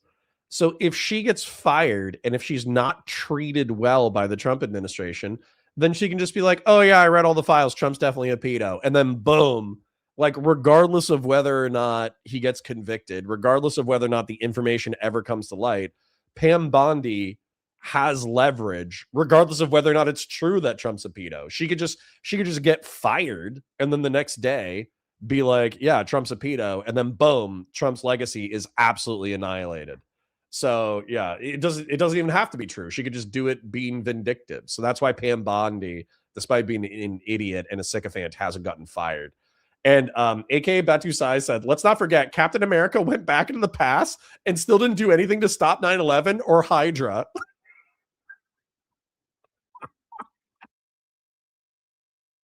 I think that's so funny, dude. Like, it was the reason why that was nice. Okay. The reason why it was nice and it put a nice little spin on things is because at the end of what, Infinity War or Endgame, I forget. I think it's Infinity War, right? So Captain, he gets done with everything. Everything's put into motion. We've gotten everybody back. The world is ready to move on and all that kind of stuff. And then he time travels back to hook up with his girlfriend that he lost. Then he appears in the future, aged like a motherfucker, despite being a super soldier. Then he gives Sam the shield. He didn't prevent 9/11. He didn't prevent New York. He didn't prevent the Thanos thing. He didn't even try. He was just getting laid the entire time. Now, his girl. Oh, and then also here's the other thing too. In that timeline, right? Captain Carter or whatever had moved on with another husband and then had a daughter. And then that daughter almost hooked up with Steve Rogers. I don't know if they hooked up. They might have hooked up or something. But then that daughter almost or did hook up with Steve Rogers. So did she marry somebody else in the past? Or did she marry Captain America and then have an incestuous child hook up with Captain America in the future? It's so bad. Like all the timeline through Infinity War, everything in Marvel is great through Infinity War as long as you don't think about the Captain America time travel. As long as you don't think about the Captain America time travel, everything's great. Sure. I'm just very passionate about Captain America incest. All right, back to the content. And then once again, try to engage with the content and not just chat, because chat keeps giving me really funny things to talk about. In reference to what they're talking about. Yeah, I'm just gonna stick with the Pam Bondi thing. You cannot get rid of her until the end of the Trump administration, or at least until Trump's a lame duck, or at least until the Epstein files are fully released, because she could do so much damage regardless of whether or not it was true. I think Bill Barr was basically someone that was there to check Trump and make sure that he didn't aggressively go after establishment interest. And so I would put that in the realm of sort of corruption, loosely, like is what I would say. I think Pam Bondi's just brutally incompetent. And I was definitely, it depended on when you heard me, like I was flipping shit about Bill Barr back in 2020. And I was arguing with a bunch of QAnon people all the time. So I don't know that I've been more aggressive on Bondi. Yeah, right. I don't know if I'm from the side of QAnon. So for the audience, he was arguing with the QAnoners who were saying Bill Barr has us. There's a plan, and Bill Barr is going to get to the bottom of it. And he was arguing with me, saying Bill Barr is corrupt and in the pocket for Trump, and him basically saying no, he's here as an op to fuck up with Trump. So for both sides, you were criticizing Barr. Yeah, so Bondi, though, I think is incumbent. Maybe the reason it sounds more harsh now with Bondi is because it's more look, this was always the problem with Trump 2.0, right? From the perspective if you wanted to out corruption. The reason that Trump was my third choice and I had Vivek and DeSantis ahead of him was because it's the same thing that is good and bad about him. It was the wild card about him. He was there no matter what you think. If you supported Trump, if your issue was drain the swamp, did Trump drain the swamp in his first 4 years? No. He didn't. He appointed a bunch of swamp people. So he had his chance. Would he do it this time? But the counter to that is, but now that they've gone after him aggressively, this time he's learned his lesson. And I was like, we'll see. I don't think so. And I think it's clear he hasn't learned his lesson. And so now you go, that's probably why it's even more disappointing this time, because you just roll your eyes and you're like, well, okay, I guess you haven't learned your lesson, because like, the truth is, even after 2 assassination attempts, the truth is, like, you would straight up, you would want like immediate investigations into Trump and to jail him for all sorts of shit after he's done, right? 100%, yeah. Yeah, that's what's going to happen. Democrats are going to do that. And that's what people like you in the base want. And unlike Republicans that are like, we want people that are corrupt like James Comey in jail, or people that are corrupt like John Brennan in jail, that won't happen. But you guys will go through with it, just like you went through with the bullshit charges against Trump the first time. Because you have no problem with using the lawfare. Republicans won't do obviously it, I take a different view about whether it is lawfare, but I will say that there are a lot of copers, and I would include in this I would include in this Destiny, to be honest. I saw a debate he had about a Nuremberg style commission for MAGA yeah, people. some dude that says he's a I'm going to see this, bro. This would be excellent. Destiny fan wants to debate me on that.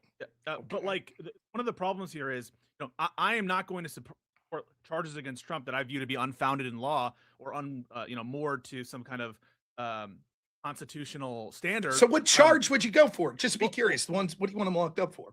I think that I would want him locked up for, at a bare minimum, murder, war crimes. This is related to, yeah. I mean, I know you're gonna laugh because you don't. Did you suggest the same about Obama when he killed an American citizen without a trial? I think of course you did. That was an authorized strike, and we could talk about why. Doesn't matter. It's not authorized to the point where it was an American citizen. Yeah, it is. No, yes, it is. I disagree. Okay, we can get into it, but because I want to talk about the assassinations for a second. I definitely want to talk about this. So I'm not dodging the comparison to the Alawaki strike or anything like that. I'm so happy we're getting two things simultaneously. We're getting the Alawaki strike, and then we're also getting Rob's Cope. I'm very excited for this. I'm actually excited for them to dig into the details. Real Serious says, technically in Avengers, it's explained that once they go into the past, it splits off into a separate timeline, like a parallel reality. Someone could say he just went back to another reality and came back. I know, I get it, but like, I actually try to conceptualize these things, and people were talking about like the TVA, the Time Variant Authority, and the multiverse. Number one, I hate multiverse as a concept. Like, I understand that it makes the time travel possible and the recovery of artifacts possible within Avengers Endgame to the point that they're able to defeat Thanos within their timeline. And I understand the explanation that you're saying, but like that is where it to be honest, it just doesn't make fucking sense to me. It doesn't make sense to me at all. Because then how are you, all you're doing, because this is like a Rick and Morty, this is like a Rick and Morty multiverse kind of thing. So you're not actually saving anyone. Okay. This is actually what happens with Gamora, by the way. So you're not actually saving anyone because within these 14 million other timelines, Thanos wins. Okay. 99.9% of the time, Thanos wins and the world keeps spinning. All you've done is you've made a little existential bubble where the world is good for you, but you've still let horrific shit happen everywhere else. And I understand, like, you have to deal with the amount of time, energy, resources that's required in order to make the world a better place within your sphere of influence. Like, I understand all that kind of shit. But at the same time, like, it gets so confusing tracking the multiple threads of reality. I think it makes the stories nonsensical and inconsequential. Because even if like a bunch of horrific shit happened in this timeline, okay, well, let's just jump to a different timeline. Or even if this Wolverine, like actually, I probably really would have liked and did like the clips that I saw for the new Wolverine movie, Wolverine and Deadpool. I like that shit, but it's also inconsequential. So that's where for me, like they need a hard reset. Marvel needs a hard reset. They need to start from scratch. That way it actually feels like there's stakes. But you're correct that we want to see prosecutions of Trump and a lot of these cronies underneath him. And the problem, though, is, and where I think the cope is I don't think there's going to be a lot of opportunities to actually charge people in the administration. For one, they're going to pardon everybody, and I think that's like for sure going to happen. And to the extent that the Supreme Court isn't adjusted or enlarged, which I don't really see a big appetite for currently among a needed set of Congress, the executive immunity imposed by Trump in the United States is going to cover a lot of the things that I think are criminal, except for the prosecutions, prior to the immunity decision in the first place. Which, again, I just don't really see that there's going to be a lot of opportunity. And there's going to be plenty of like legal issues that Trump will be able to raise, and so I'm less optimistic about the potential for these kinds of charges and actually having a pathway to them. But on the actual, you are taking the view that there's some urgency here. I think that's a correct assessment that Trump, if he really wanted to make an impact and if he wants to do what he said he wanted to do, there is an urgency. And it's not 2 years and it's not 4 years. It was 1 year. The place where I see you most emphasize this, and this is where I want to get a question, then we can get into the challenges and the debates and the worldview stuff. on the Charlie Kirk stuff, I hear you say you had a certain amount of time, X amount of time to, use this narrative. And that kind of plays into your initial position that Republicans suck at the narrative. And I'm just like, what else did you want to happen? Like, what other action did they fail to do in that moment to take advantage of the assassination of Kirk, and sort of play into the urgency, which I agree is there for a MAGA supporter or whatever, because the movement is looking to be on its decline. There needs to be some either ideological core or some successor to it. Maybe that'll be Fuentes or the Groypers. Who the fuck knows at this point? There's some kind of dude. I love how I love how Pisco perfectly understands my perspective. That there needs to be a core ideology at the heart of the Republican Party, or it's going to collapse and die in the wake of Trump, and or it's going to be taken over by people who are arguably even worse than Trump. And yet when I'm like, hey, we're going to principally disagree on this thing, we are politically different, and I should fight for my party to be more like me. He's like, nah, just be a spicy Democrat. He's like, nah, just be a pro-gun Democrat who says the N-word. Civil War going on. You all deserve it. I hope that you get that. Oh, but you guys deserve each other. You sure deserve Shapiro. No. The next person that'll come after Trump's going to be far harsher against you people, and you all deserve it. So wait, I agree with that it's going to be worse before it gets better. I just don't think we deserve it. That said, talk to me about that's what you get for the lawfare and the corruption. Talk to me about the Kirk assassination. What did you want to happen that didn't happen? Then we can get into more divisive stuff. You remember how you guys scream January 6th every time you talk about Trump and the insurrection and all that? Of course, then, by the way, you excuse the massive amounts of insurrections by your own definition we see Democrats doing on a near daily basis. Yeah, overthrowing the Republic was serious, Rob. I'm sorry that we keep bringing up the time that the MAGA movement tried to overthrow the Republic of the United States. I'm sorry we keep bringing that up. My apologies. Basis now. Nonetheless, you admit that, right? You don't really care about insurrections? I do care about insurrection. I don't That's care not about true. All insurrections equally, though. Okay, so you care about the Democrat-led insurrections? Which Democrat-led insurrections are you referring to?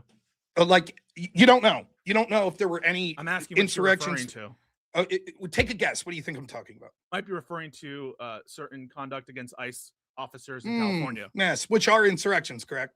Some of them, I think, would fit the definitional test of insurrection. Okay, so any time that we had two or more people for a public purpose, according to your definition, for a public purpose that use violence or intimidation, right, in order to interfere with the course of law enforcement, this would mean that anytime two or more people, were gathered to prevent ICE from detaining people and push them, shove them, use violence, intimidation. Sorry, real quick. So, Fellrunner, reminder that Trump has made some moves that are worth noting on the road to authoritarianism mind map that I might have mentioned once or twice. I can work on that while we're listening to this as a part of the transformative commentary. So, Fellrunner, I can start working on that immediately. But I want to know what you want. Because when I hear road to authoritarianism, what I'm imagining is I've described political corporatism and flexible authoritarianism a few times. And so I think that the path to Trump's attempts at authoritarianism, I can map I can map Trump's private life, Trump 1, Trump 2, and all his attempts to become dictator of the United States. So that's what I'm asking is like, do you want that map? So I watched Fantastic Four and New Superman on a flight last week. Maybe it was superhero overdose, but I thought they both kind of sucked. That's sad. Anyways, it's nighttime. I'm asleep. Thank you for dropping by. It's just Avi. And also thank you, Fellrunner, for getting our goal to 7 out of 10. Thank you to Fellrunner, K, Grassroots, Christian Blaris for your insane donations.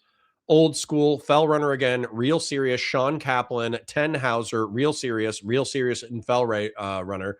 We're up to 7 out of 10 on a 2-hour goal. So seriously, thank you. That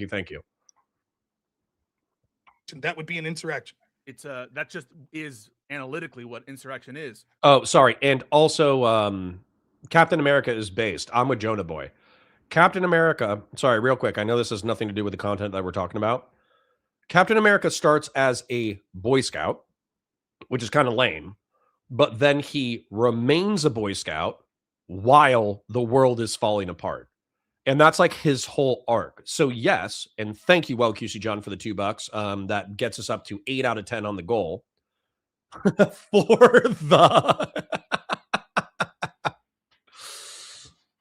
well, QC John is just pushing the goal up with $2 super chat.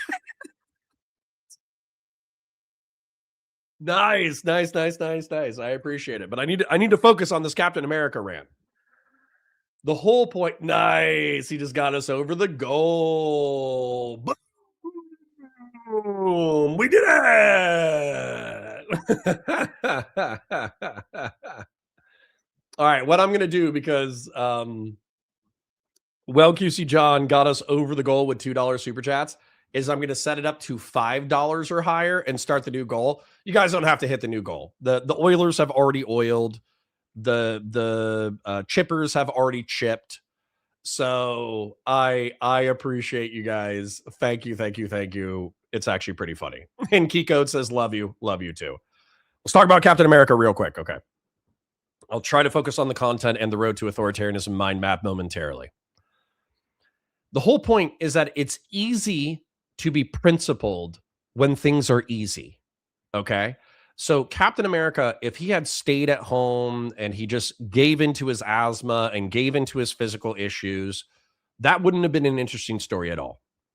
What's interesting about Captain America, and what's interesting about the German doctor who recognized his greatness, was that he knew what a good man could do with power. And so he found a good man and he gave him power. And what happens throughout the series is Captain America has a whole bunch of temptations for power. He's stronger, faster, let's be real, more attractive than he was when he was an asthmatic nerd. And he has the capacity to become a bad person. He's given constant opportunities. He could have betrayed the United States and gone over to Hydra during World War II. He could have embraced Tony Stark and become a corrupt, philandering, sex addict alcoholic. He could have let PTSD overwhelm him from losing his squad mates. He could have freaked out when he got frozen for 70 or 80 years and then lost everybody he ever knew or loved. He could have just become a piece of shit, and he never did. He remained a good man. And so that's where the value of that story, like, I understand it's boring. It's boring because a Boy Scout starts as a Boy Scout and remains a Boy Scout. But what's admirable about that is he has every excuse in the world to become a bad person, and he chooses not to. That's amazing. And it's an interesting story. And I think it's a story that I want to tell my kids. So Connor gave my mind map points up. I can give again later. It's not urgent. No. I'm going to draw. Don't worry about it. So anonymous chatter for 5. As a chipper, here's a chip: Lay's, barbecue, kettle cooked jalapeno, or Ruffles, cheddar, and sour cream. Pick one.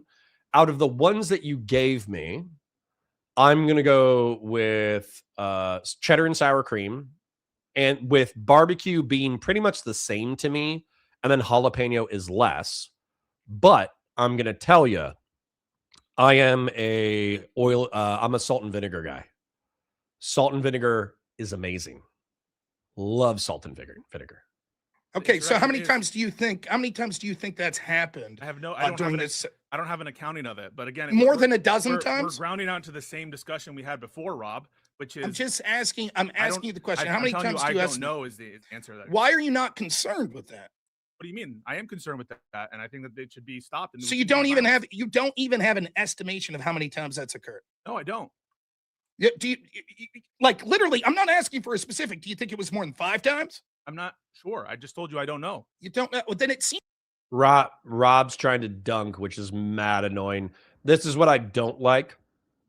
This is what I don't like about Rob's line of argumentation, is that he can be good faith, he can be charitable, but what he's doing right now, probably because he took Andrew's course, let's be real, is he's trying to say, oh, Pisco, aren't you an absolute hypocrite because you don't care about the democratic insurrections that have happened over the past 2 years?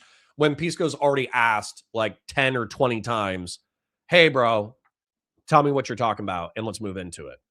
Well, QC for the 20 says, just because I cheated you out of your actual goal, grill Shallah, and may Hank Hill bless you. Thank you, well, QC John. Thank you. And you didn't cheat me out of anything. You guys don't owe me anything, but when you chip in or if you oil, it's greatly appreciated. Seems like you're not that concerned about it. What do you mean? I mean, I think that you would at least have some ballpark idea of how many times that's occurred. You're concerned with murder, aren't you? Yes. You know the statistics of murder Name every murderer. all over the country? No, I don't know the No. statistics of murder, and yet I have a general idea. Insurrections are It's approximately 20,000 per year. clearly something that should be more rare, and there would be more concern from a political perspective than just murder. When you say clearly, I mean, what's the argument for that? Clearly, it should be more. When it comes sporadic. to I a don't know. political perspective, when we have insurrections against the government of the United States, that would seem to be something that you would pay a little more attention to. Yeah, I don't really like insurrections, but I don't know. I haven't paid attention to how many times this has occurred. I But didn't let me say that. ask you I this: said would I it didn't have shock I you? didn't have an Would it accounting shock for you if it's occurred more than 30 times? more than 30 times, meaning the Yeah. definitional test of insurrection? Yeah. Yeah. Would it shock me? No. You think that's entirely possible? I think it's by possible. Do you mean logically possible? Yeah. Yes. It's No, I logically don't. No, possible. I don't mean just logically possible. I mean, given what you know, do you think, yeah, that could be true? It could have been that many The times. answer is I don't know. I thought I've answered this question 3 times. No. It's not that you don't know. It's you're being willfully obtuse here. You know that that's a distinct possibility. When You you say know it. possibility, when you say possibility, do you mean logically possible? No, I don't Okay, mean what do you logically what do you possible. mean by possible? I mean, given that someone that at least remotely pays attention to the news, you know that And this is because Rob's going for a rhetorical dunk. Pisco gets defensive and starts defending against the dunk, whereas we could have just been talking about the topic already. Mad annoying. But, I mean, to be expected in a conversation and debate like this. there have been many incidents that have occurred since Trump's second I don't term. know that. Where I you've just had at told- least two I just people. told you I when don't you've had know at that. least two. When you've had at least two people that have used violence or intimidation to prevent ICE from executing their duties. You know that's true. I just told you I don't know that, right? Did you hear me when I Then said I that? think you're being willfully obtuse. Okay.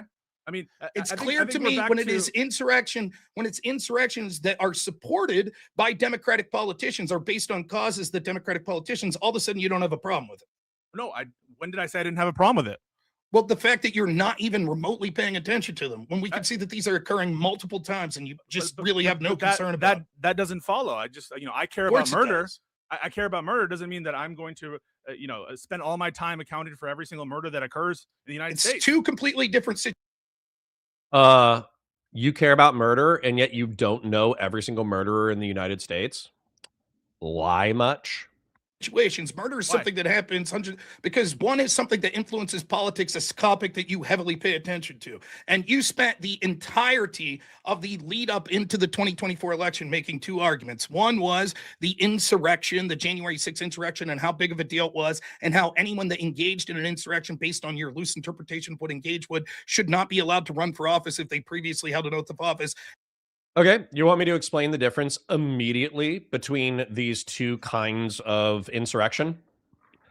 At no point were the insurrections that Democrats have engaged in, or liberals or lefties or leftists or whatever, blocking ICE detention centers and transportation. At no point have those threatened the constitutional fabric of the United States of America. That's the difference. Now, guess what? I think that if ICE agents are engaging lawfully in their duties, and if they're deporting people in line with their duties, they should be permitted to do so. I also think that it's the right of Americans to peaceably assemble and protest.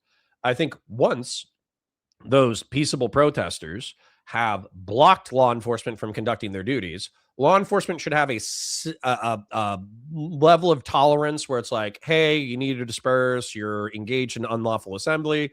Hey, you need to disperse, you're engaged in unlawful assembly.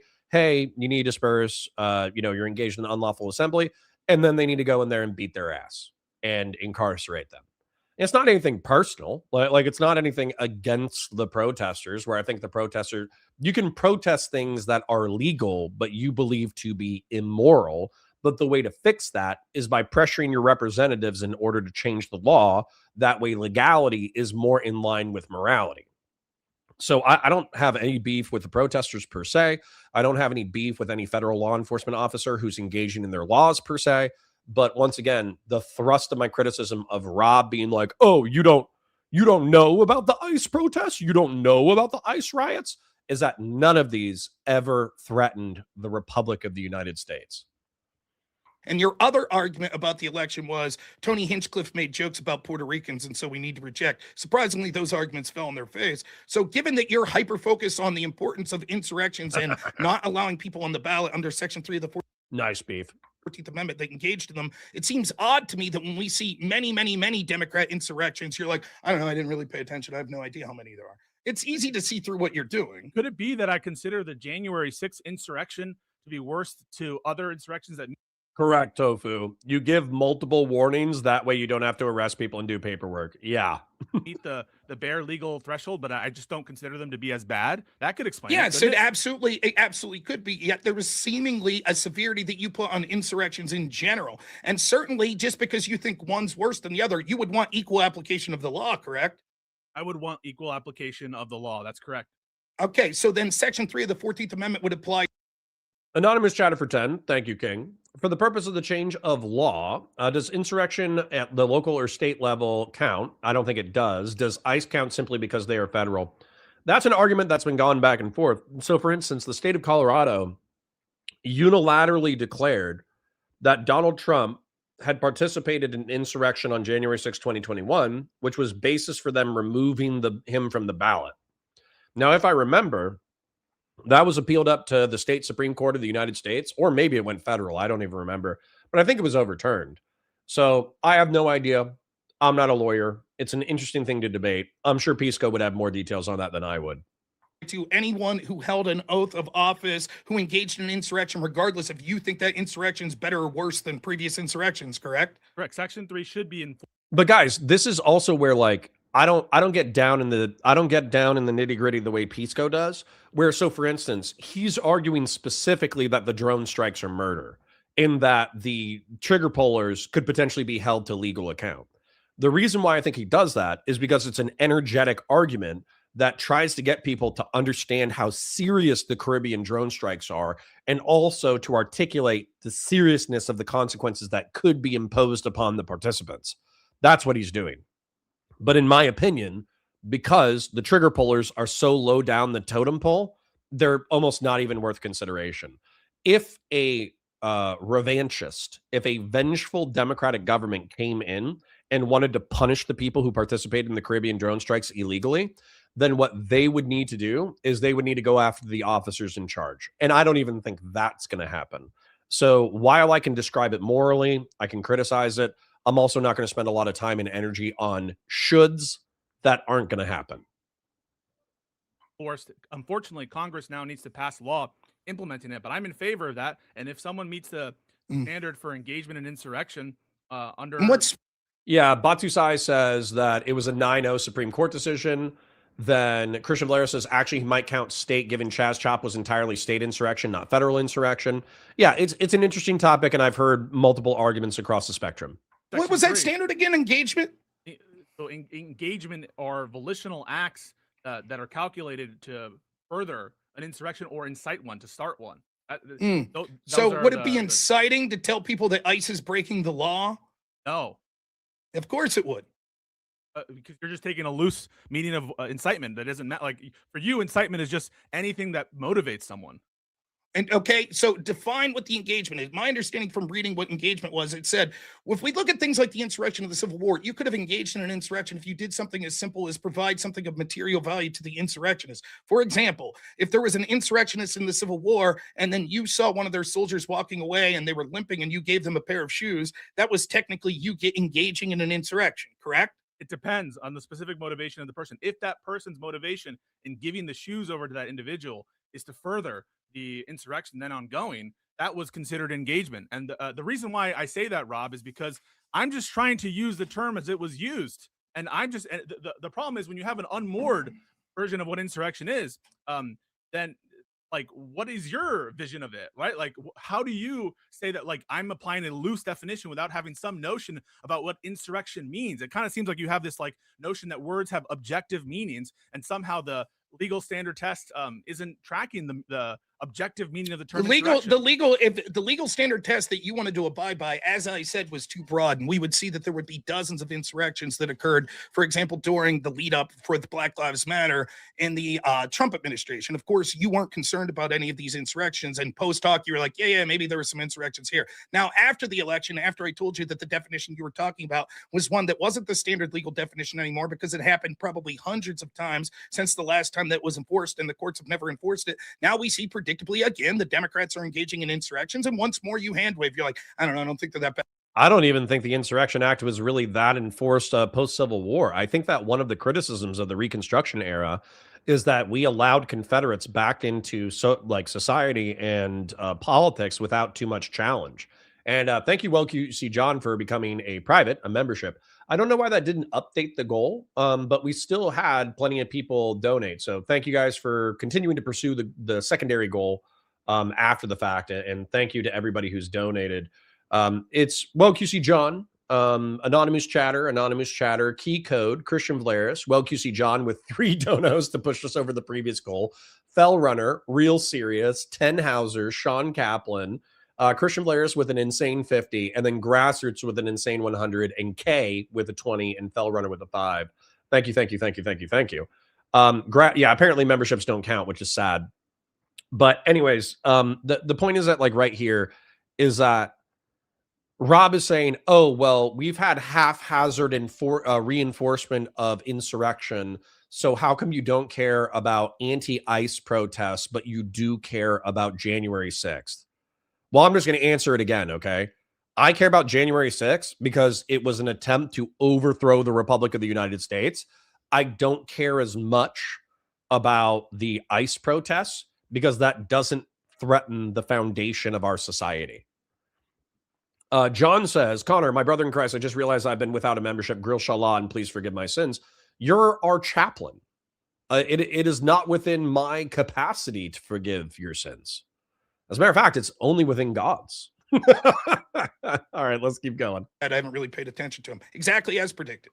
I mean, I just don't know what you're getting at. You're kind of saying because my reaction isn't as severe to the definitional insurrections that we're seeing, that therefore I don't care about insurrections in general, and That's true. Therefore my Jan 6 opinion was a pretext to hide political bias. But it just doesn't follow. I mean, you can just take... Of course it follows. We see one insurrection on January 6th, even if you thought that it was the worst insurrection. And we have seen probably dozens upon dozens of insurrections based on your own definition against the Trump administration and enforcement officers. And you're like, I ain't really paying attention to those. It's clear to see your bias on this question. This is the analogy I want to present to you. You can answer it honestly. What's worse, a random murder by a gangbanger to another gangbanger, or the murder of Charlie Kirk? Which is worse? Well, from an outside objective standard for the country, I think the murder of Charlie Kirk. Why? Obviously, you're not being consistent. You're a hypocrite. You say that you care about murder. That's not true at all. That's not true. That's not true at all. Right? To say that these insurrections are something that's serious and that's something we should pay attention to. In fact, it was one of your sole focus, pretty much easily your primary focus. Pisco just said that. Running up into the 20. Would you agree with that? Was January 6th and the insurrection? That was the most prominent example used for my broader, most important issue to me, which is the rule of law and the Constitution. So right. I'm not going to. And by the way, this is why I think we've gotten less and less debates between Rob and Pisco, because no offense to anybody, we're not NPCs, okay? All of my chat who's here watching, the roughly 80 to 90 people, I'm assuming we have a bunch of Pisco defectors today, okay? But the 3,000 IQ Giga Chads and Giga Stacies who make up my chat, we are mind palace people, okay? We're capable of listening to people talk, and then we create, using our imagination, complex ideas that we then bounce off of each other in order to figure out what's real and what's not. Whereas a lot of people are NPCs. So Rob's non-playable characters, people who don't think at all, they just go off of vibes. If you're an NPC, you could be persuaded by Rob's confidence in the way in which he speaks. But if you're an MPP, where you're actually building mind palaces within your brain and comparing stuff, you would understand that Pisco just blew Rob the fuck out. Because from an analogy perspective, Rob is saying, here's these two things. Insurrection. They are definitionally the same thing. They're preventing the government from doing its job, okay, through violence and intimidation.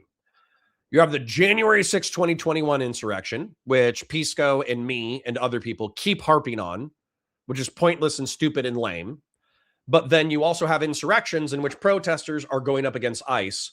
Why don't you care about this form of insurrection when you're so passionate about this form of insurrection? And what Pisco has correctly said is that Rob does not know every hood murderer. He does not know every victim of murder in the hood, nor does he care. Let's be real. Nor does he care. Okay? And then, for the country, he's admitting that the murder of Charlie Kirk is way more impactful than a random hood murder. It is a 1-to-1 on the analogy for the way that Pisco feels about the insurrection of January 6, 2021, compared to the insurrection committed by violent protesters and rioters who are fighting ICE. It is a 1-to-1. And now my expectation is that Rob is going to try to spin out of it. To deny that Democrats engaging. So the fact that we see insurrections happening over and over, it's clear that you thought insurrections were something that was important to focus on, right? Murder is something different. It's not something that we're looking at via a political context unless it's some sort of political assassination. It'd be the equivalent. It would be the equivalent if I said this. I think political assassinations are very bad. And you were like, oh, well, here's 7 Democrats that were killed in political assassinations. What do you think about that? I'm like, I don't know. I didn't really pay attention to that. But like you'd be like, well, that seems odd. You seem to think political assassination is very trivially true, right? Like, so trivially true. Yeah, no, it is. For example, so as between the assassination of the president of Haiti and the political assassination, let's say if it happened, of Trump, of course you would put even if Trump wasn't in office at the time when he was being shot, you would put more importance on the Trump assassination than some random one in a different country. It has nothing even to do in with this country. All right, this is not good news, but I will read it. Grassroots for 20 says, it seems that the moment Hobbs has late-stage lymphatic cancer, we will know by the end of the day. In the meantime, he will run in the cold like he likes. He will go to his favorite lake, and he will always be my best boy. I hate to hear that, Grassroots. I don't know what you mean by late stage. I don't know if you just mean that it's spread and therefore his other vital organs have tumors and cancer and all that kind of stuff, or if you just mean that like his things are like his lymph nodes are swollen and so they need to remove them or something. And also, I don't know. Obviously, you're a man of many means. I don't know what you're prepared to try to do in order to prolong his life. I'll tell you, because you can spend, this was the lesson I learned with Jericho, which was tough. And I'm not trying to talk down in any way because I'm assuming you've been through this before. This is more for the people who haven't had a dog for a long time. What ends up happening in my perspective is that there is especially in the later stages of life, there is a balance between the amount of days that you can be alive versus the quality of the existence of those days. So I'm sure you guys have all been sick to the point that you wanted somebody to kill you. If you're in your 30s, there's probably been some point where you've caught a flu or COVID, or you got a headache, or you broke an arm or something. There's probably been something so painful in your life that you've been like, damn, I wish somebody would come up and shoot me in the head. That's how painful this is. And so what you have to do is you have to take that experience and then extend it to your dog, where my dog, like I said, I extended his life at great expense. I spent thousands of dollars extending my dog's life. But realistically, if I had to go back and do it again, I would have extended his life for 2 to 3 months through steroids in order to get him to eat. And then once he lost his appetite again and we had to change his drug regimen, but he was still lethargic and barely eating, I would have said goodbye and ended it there. And so I'm sorry to hear that. I hope that Hobbs has a billion, good days with you left. Obviously, that's probably not going to happen. And so I just hope the rest of the days are good days. So thank you, King. Thank you for the donation. I appreciate you. And you have my sympathy, my empathy, and my love. Might be parasocial love because the screen separates us, but you do have my love and support. I know how hard this is. if it were the case that like Charlie Kirk was assassinated, murdered, horrible.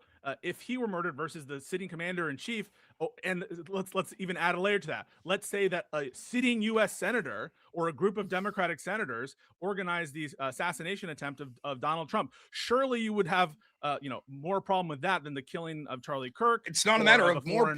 It's not a matter of more. Fully metastasized, and I hate to read that, but that. Somebody correct me if I'm wrong. I'm not a doctor, but with lymphoma, the issue is the issue with that is since the lymph nodes help like clean your blood or whatever they do, they help pass the lymphatic fluid, which somehow is separate from your cardiovascular system. I forget, but the whole point is that it has to do with the fluid that goes in your body. So when you have cancer in your lymph nodes, it spreads through your body easier. And then when it metastasizes in your other vital organs, that means that it accelerates the rate at which you die of cancer. So yeah, that fucking sucks. So I would keep him comfortable, feed him his favorite meals, try to have as many good days as you can. And then when he stops eating, maybe give him steroids. That way he can, kind of feel a little bit of pep in his step. And then once he loses that pep in his step, it might be time to say goodbye. And I'm sorry. I'm sorry to hear this. I've had this with my other dog, Buddy. It's so tremendously taxing on the dog. And I'm just sad I have to think about Hobbs that way. It'd be long-term chemo if you wanted to fight it. I gotcha. I'm sorry, buddy. I'm sorry. I mean that with my whole heart.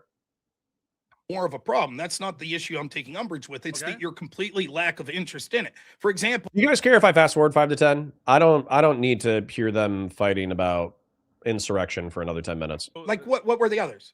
So you broadly labeled the incidents not just in Chaz and Chop, but I'm going to fast forward a little bit more. I do not care about the insurrection stuff. What's going to happen, this is my prediction. Anybody who watches the original VOD can tell me whether or not it's true, is that Rob is going to try to make Chaz, Chop, BLM riots, and ICE protests morally equivalent to January 6, 2021. I've already articulated 3 or 4 different times that I do care about those things, but I don't care about those things as much as I care about overturning the election of the United States of America and therefore threatening the Republic.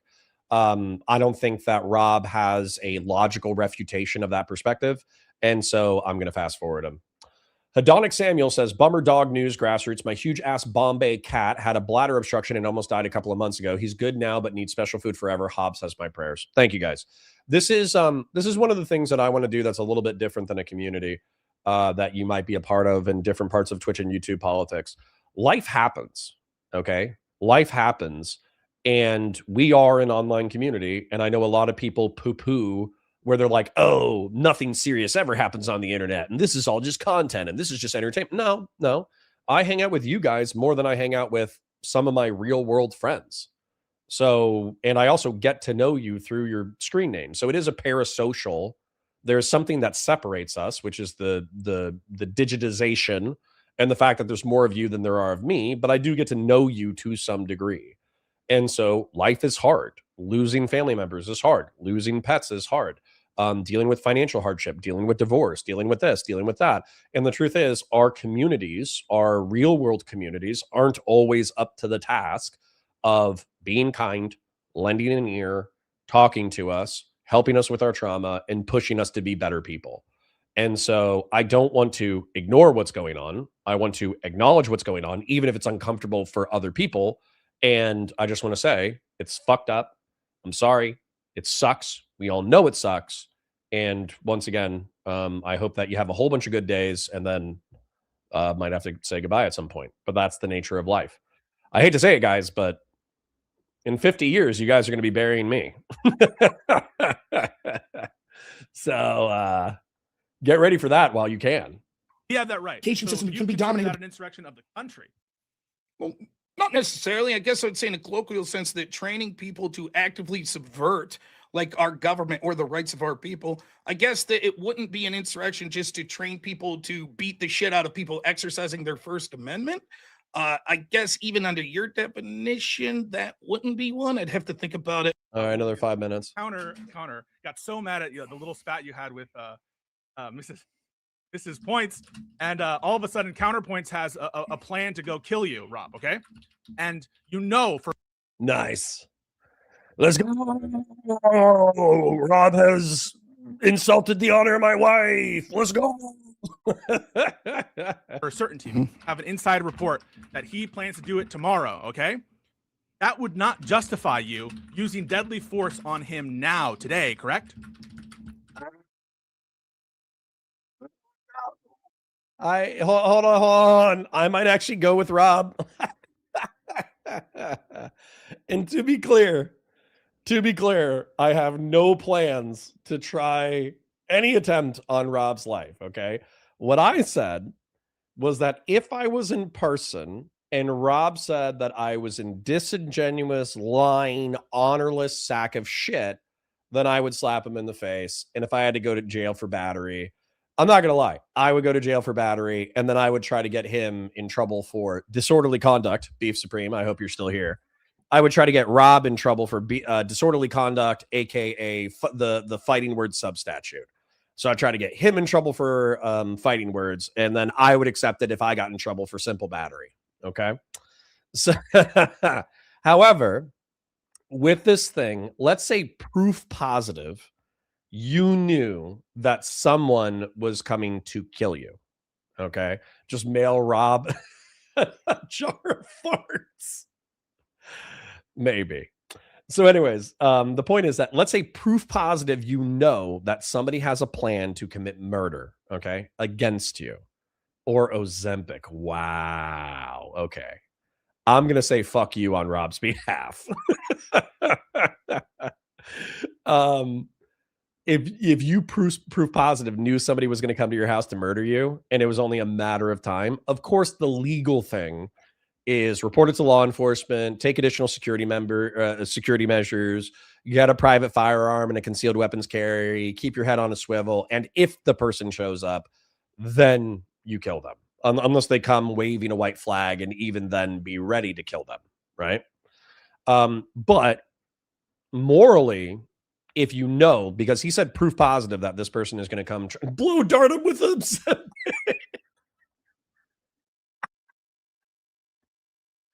Hold on. Oh, we lost 6 people because I started talking about homicide. Narcan blow dart meme. Have you guys seen this? Me with Narcan blow darts and LeMay about to ruin everybody's high. Me rolling through the hood with a blow dart ruining everybody's high in the hood. Dude, what if we started doing that? What if we started doing, let's say we get rich, like really rich, okay? We got Destiny rich. Let's go get Ozempic and then roll around Red Robins and then blow dart people with Ozempic. Oh my God. All right, anyways, so wrapping it up. Morally, I don't know if there's a problem with preemptive violence. From a legal perspective. You are correct. Yeah, right. So, right. So that's the notion of imminence that I'm. I don't think he's correct morally, but okay. That I'm trying to, or is important, and it's important also, by the way, for some of these, what like Trump is saying about a lot of these senators who are talking, that it would even be First Amendment protected speech to say something like this. I would never say this because I disagree with people who say that like we should do violence against Republicans, that we should do violence against Trump or against those politicians. But it is legally protected to say something like this. I am encouraging people to go out and hurt Republicans. That speech is protected. That is protected speech in America.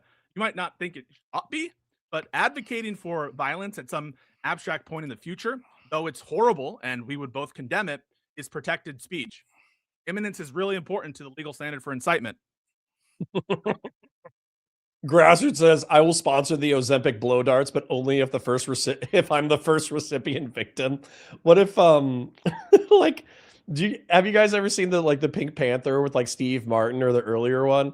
I don't know if this is a common theme in the Pink Panther, but it's definitely in the Steve Martin one. He hires Kato, his partner, to attack him randomly throughout the days and the weeks and the nights. in order to keep him on his toes and keep his like detective, police, self-defense skills like at a tier. So what if we do this with Grassroots, where let's say Grassroots wins the lottery, because I don't know if he has enough money for this, but it would still be a funny idea.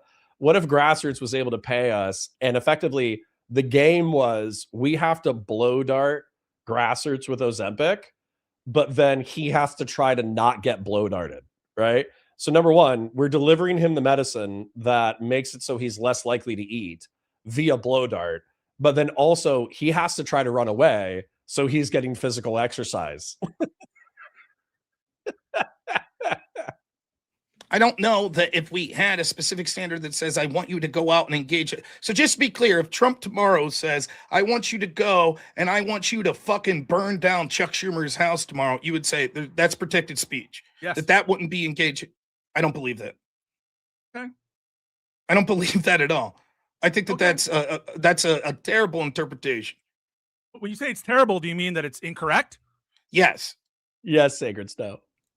So on what grounds, on virtue of what do you think it's incorrect? I think it's incorrect because I think that would clearly be engaging in that violence and incitement towards that specific amount of violence. And I think it would meet the standard of it. It might be like harassment. It might be conduct targeted at an individual to intentionally put them in fear. There might be some other category that makes it unprotected speech for some other reason, or for example, a true threat, but it wouldn't meet the standard for incitement is what I'm trying to say. I don't think that's the case. I think that it's implied that it would because there's a specific time given and it's in close proximity to what was saying. I don't think that it has to be immediate proximity and that it has to be like literally right then in that moment. Yeah. I don't think that would be the way that it would be ruled. Okay. I mean, I'm just telling you the case law from Brandenburg. It's an imminent call to lawless action. And imminence here doesn't just mean a specified time. Now, I would grant you that, like, if you as an individual sent a letter to someone showing that you're like planning to do some kind of act, that would fall into conspiracy and attempt liability. If you made a general call, that could be interpreted as, I think some people were taken in bad faith what Hassan Piker said, even though I don't necessarily agree with the statement about Rick Scott as a true threat. I don't think it was a true threat, but I could see ways in which Wait, sorry. You guys are saying like, oh, I thought we were going after Rob. Yeah, with Ozempic. We're not trying to actually do anything crazy. Like, listen, guys, there's the thing where, like I said, if we're in reality and somebody walks up to me and they point a finger at me and they go, you have no honor, you've done nothing, you've done this, you've done that, maybe I'll be patient, maybe I'll turn the other cheek, maybe I won't do anything, maybe I'll turn the other cheek, maybe I'll walk the other way.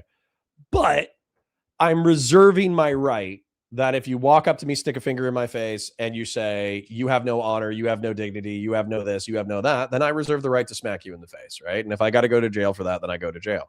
It is what it is.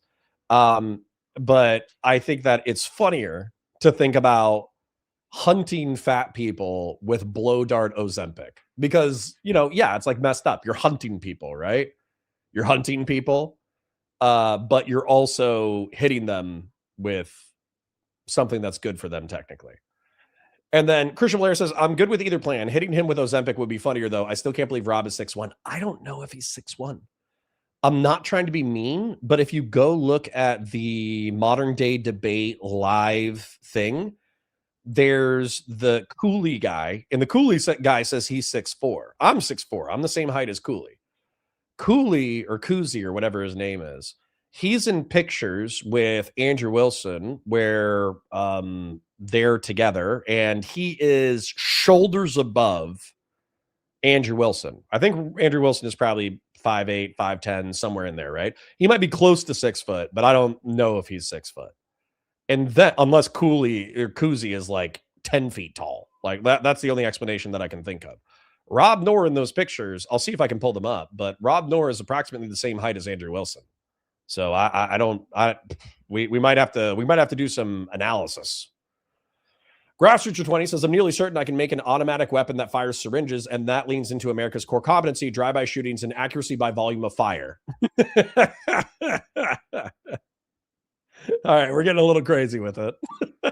Hold public declarations could be considered true threats, but it wouldn't be incitement under Brandenburg. But I want to get into the Charlie Kirk thing, man. We've talked about this. Yeah, me too. The Jan 6 thing all the time. I fast forwarded 20 minutes. They were still talking about insurrection.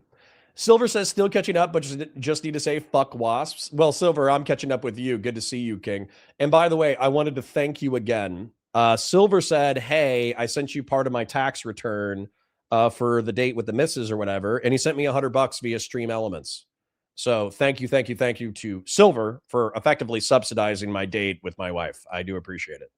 Last thing I'll say is keep in mind that there are other ways to engage in an insurrection other than just incitement. Right. Like we said, if you provide material support to someone to further their cause, then that could be considered engagement as well. It definitely could, provided that the insurrection, like a bail fund. I don't care. Insurrection is then actually engagement in insurrection. Nobody cares. Multiple locations on a daily basis would meet the priority for engaging in an ongoing insurrection. I don't think it means that. Okay, I don't care, and I'm going to fast forward a little bit more. But Fast and Bulbous asked me an important question: what's my favorite war crime for $5? And by the way, we're hitting our second goal. We have 8 super chats out of 10 super chats over the course of 2 hours, and you guys blew through the first goal. So thank you. What's my favorite war crime? White phosphorus. White phosphorus. Okay. It's a horrible way to die. I understand it's a horrible way to die. I need to keep working on my drawing in a moment. But white phosphorus is effectively a chemical that can be used in illumination. It's used in artillery shells, and it can mark a territory. This white gas sets the air on fire. Dude, look at this. Look at this. Here's a corpse with it. This is a corpse with it. Oh my God. Look at that. It has burned quarter-sized holes in the flesh of this person who was killed. I don't know if this person was killed. It looks like they have like a recovery picture afterwards. I don't know if this person was killed or not. It looks like it's covered in iodine. So I don't know if this person is like corpsey white or if they're covered in iodine because they're recovering. But the whole point is that when you get hit with white phosphorus, there it is at nighttime. There it is at nighttime. So what white phosphorus does is it sets the air on fire. So when you breathe it, it scorches your lungs. It scorches your lungs. It burns your skin. It fucks you up. So yeah, I got to say, Willie Pete. They call it Willie Pete. Have I played Spec Ops: The Line? No, but I've seen the YouTube video essays talking about how fucked up the white phosphorus scene is. But yeah, white phosphorus is bananas. Anyways. Insurrection has to be ongoing directly from that point of that day. If that was the case, then we would say that there wasn't an ongoing insurrection of the South insurrecting against the North. It would only be each individual insurrections anytime there was a battle. I think clearly you understand that's nonsensical. Yeah, so I agree that there can be like a certain insurrection that lasts for extended and prolonged periods of time, which one can be said to be engaged in, and this is especially in the context of a rebellion, which is in my mind and prolonged insurrection on that extent. And I can't give you a better definition of prolonged, right? Like any kind of legal. Oh, if you guys want to say favorite war crime, like a country that perpetuated a war crime, I have to say the Tokyo fire bombings and the Dresden fire bombings are insane. And I know children died. I know dogs died. I know cats died. I know women died. I know innocent men died. And so I'm not trying to dismiss the actual horror of what happened in Dresden and Tokyo. However, what they did in Tokyo specifically is they knew that the houses of Tokyo were made out of bamboo and paper. They knew that like Japanese construction was a mix of like wood and paper. And so they put incendiaries specifically, I forget what kind, but they put incendiaries in the bombs specifically so they could carpet bomb a certain area. And they knew that all the buildings would catch on fire because of their construction. And then not just that, I could be making this detail up, but I think they waited for a day where the winds were particularly high That way they created a fire tornado in Tokyo and wiped out like large swaths of the city. And then same thing with Dresden. I think with Dresden, they used so many incendiary bombs that they effectively turned Dresden into a fire tornado. And there were people who were hanging out in the water retention ditches. They fled their houses and they ran into their water retention ditches. And they were hanging out in the water retention ditches trying to avoid the fire. But the fire was so intense that it burned the air. It sucked the oxygen out of the air. And as a result, people who were even hanging out in water asphyxiated. So, like, again, once again, men, women, children, dogs, cats, pets, they all got wiped out. And it's horrific to imagine it on an individual level. But there's no way to describe those events without thinking of it as like biblical plague made manifest, right?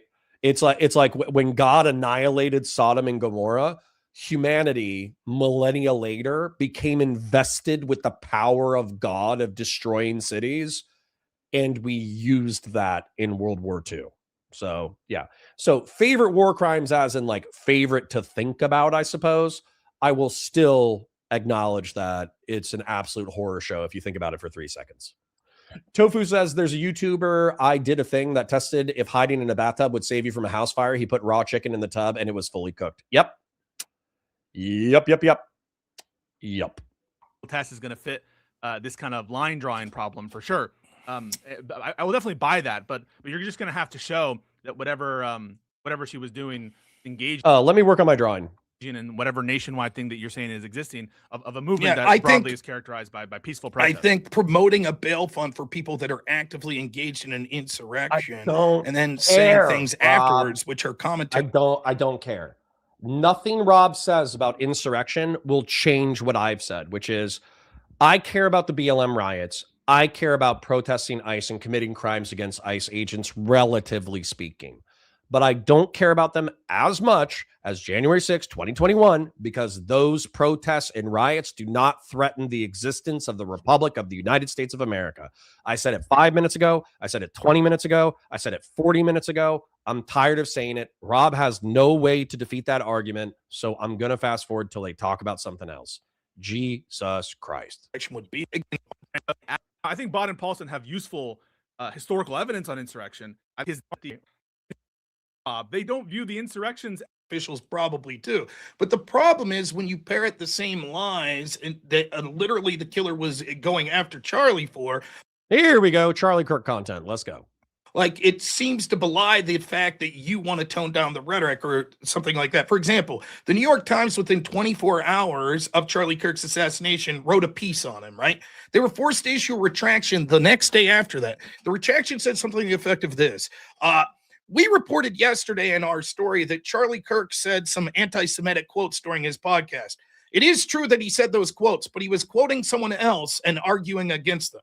So the paper of record that most Democrats would say is the most important newspaper in the country, within 24 hours was writing a story falsely smearing Charlie Kirk as a fascist, citing evidence where he was actually arguing against fascists. That's the sort of rhetoric and the sort of thing people are like, yeah, we're not happy that he was killed. But honestly, he kind of had it coming. But do you understand? That's the rhetoric that they're using.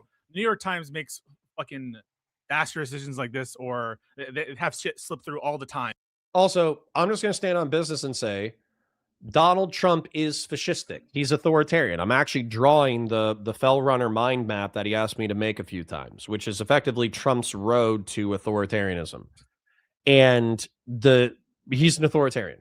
And Charlie Kirk saw Donald Trump try to, as a Republican, keyword being republic, as a Republican, Charlie Kirk saw Donald Trump try to overthrow the Republic of the United States, but he knew where the political winds were.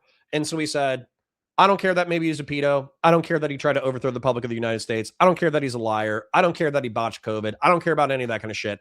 I'm going to throw my weight behind Donald Trump in order to get him reelected. That's what he did. So he himself might not be a fascist. Maybe Charlie Kirk never understood what the word fascism meant in his life. Maybe he didn't understand the term at all.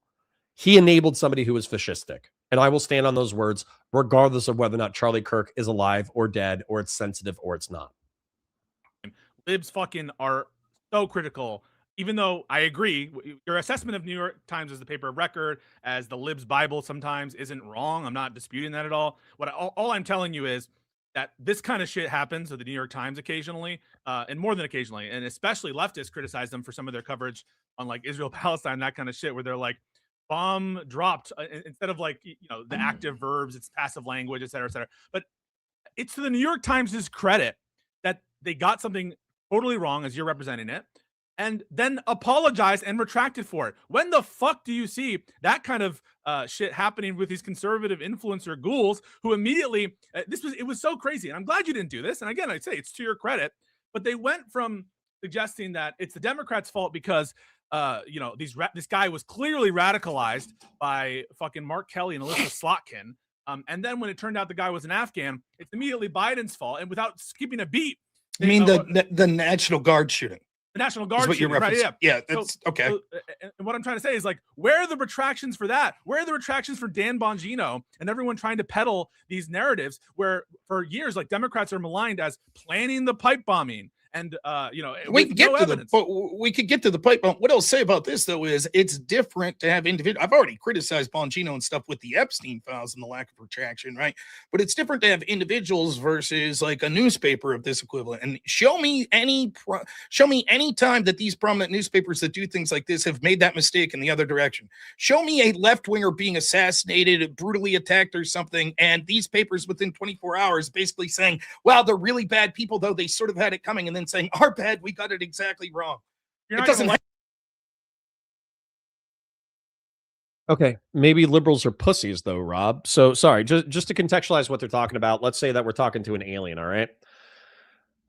Charlie Kirk was a popular conservative media figure who propagandized young people particularly and went around college campuses creating fraternal chapters of conservatives and Republicans in order to turn out the vote for young people. Young men in particular were energized in this last election cycle and showed up in droves to vote, to the point that people thought it was a statistical anomaly, and they disproportionately voted for Trump. And I would say that was probably because of economics, not necessarily like a deep-founded understanding of policy or political ideology, but it happened nonetheless. And so as a result, Charlie Kirk got a lot of accolades for that turnout, because people said a decade ago that this wasn't possible, that young people don't vote, that Charlie Kirk being given $50,000 to travel the country and talk to young people was a waste of time and energy. And yet he has created a political machine that is now worth like $150 million. Okay. So he became a person of accolades.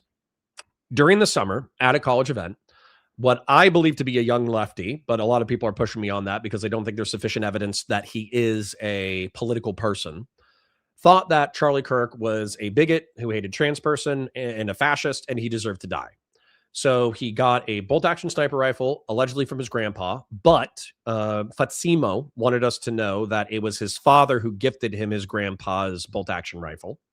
He went to the college where Charlie Kirk was speaking, and he shot him in the neck, and a 30-06 round allegedly bounced off of Charlie Kirk's neck and down into his chest.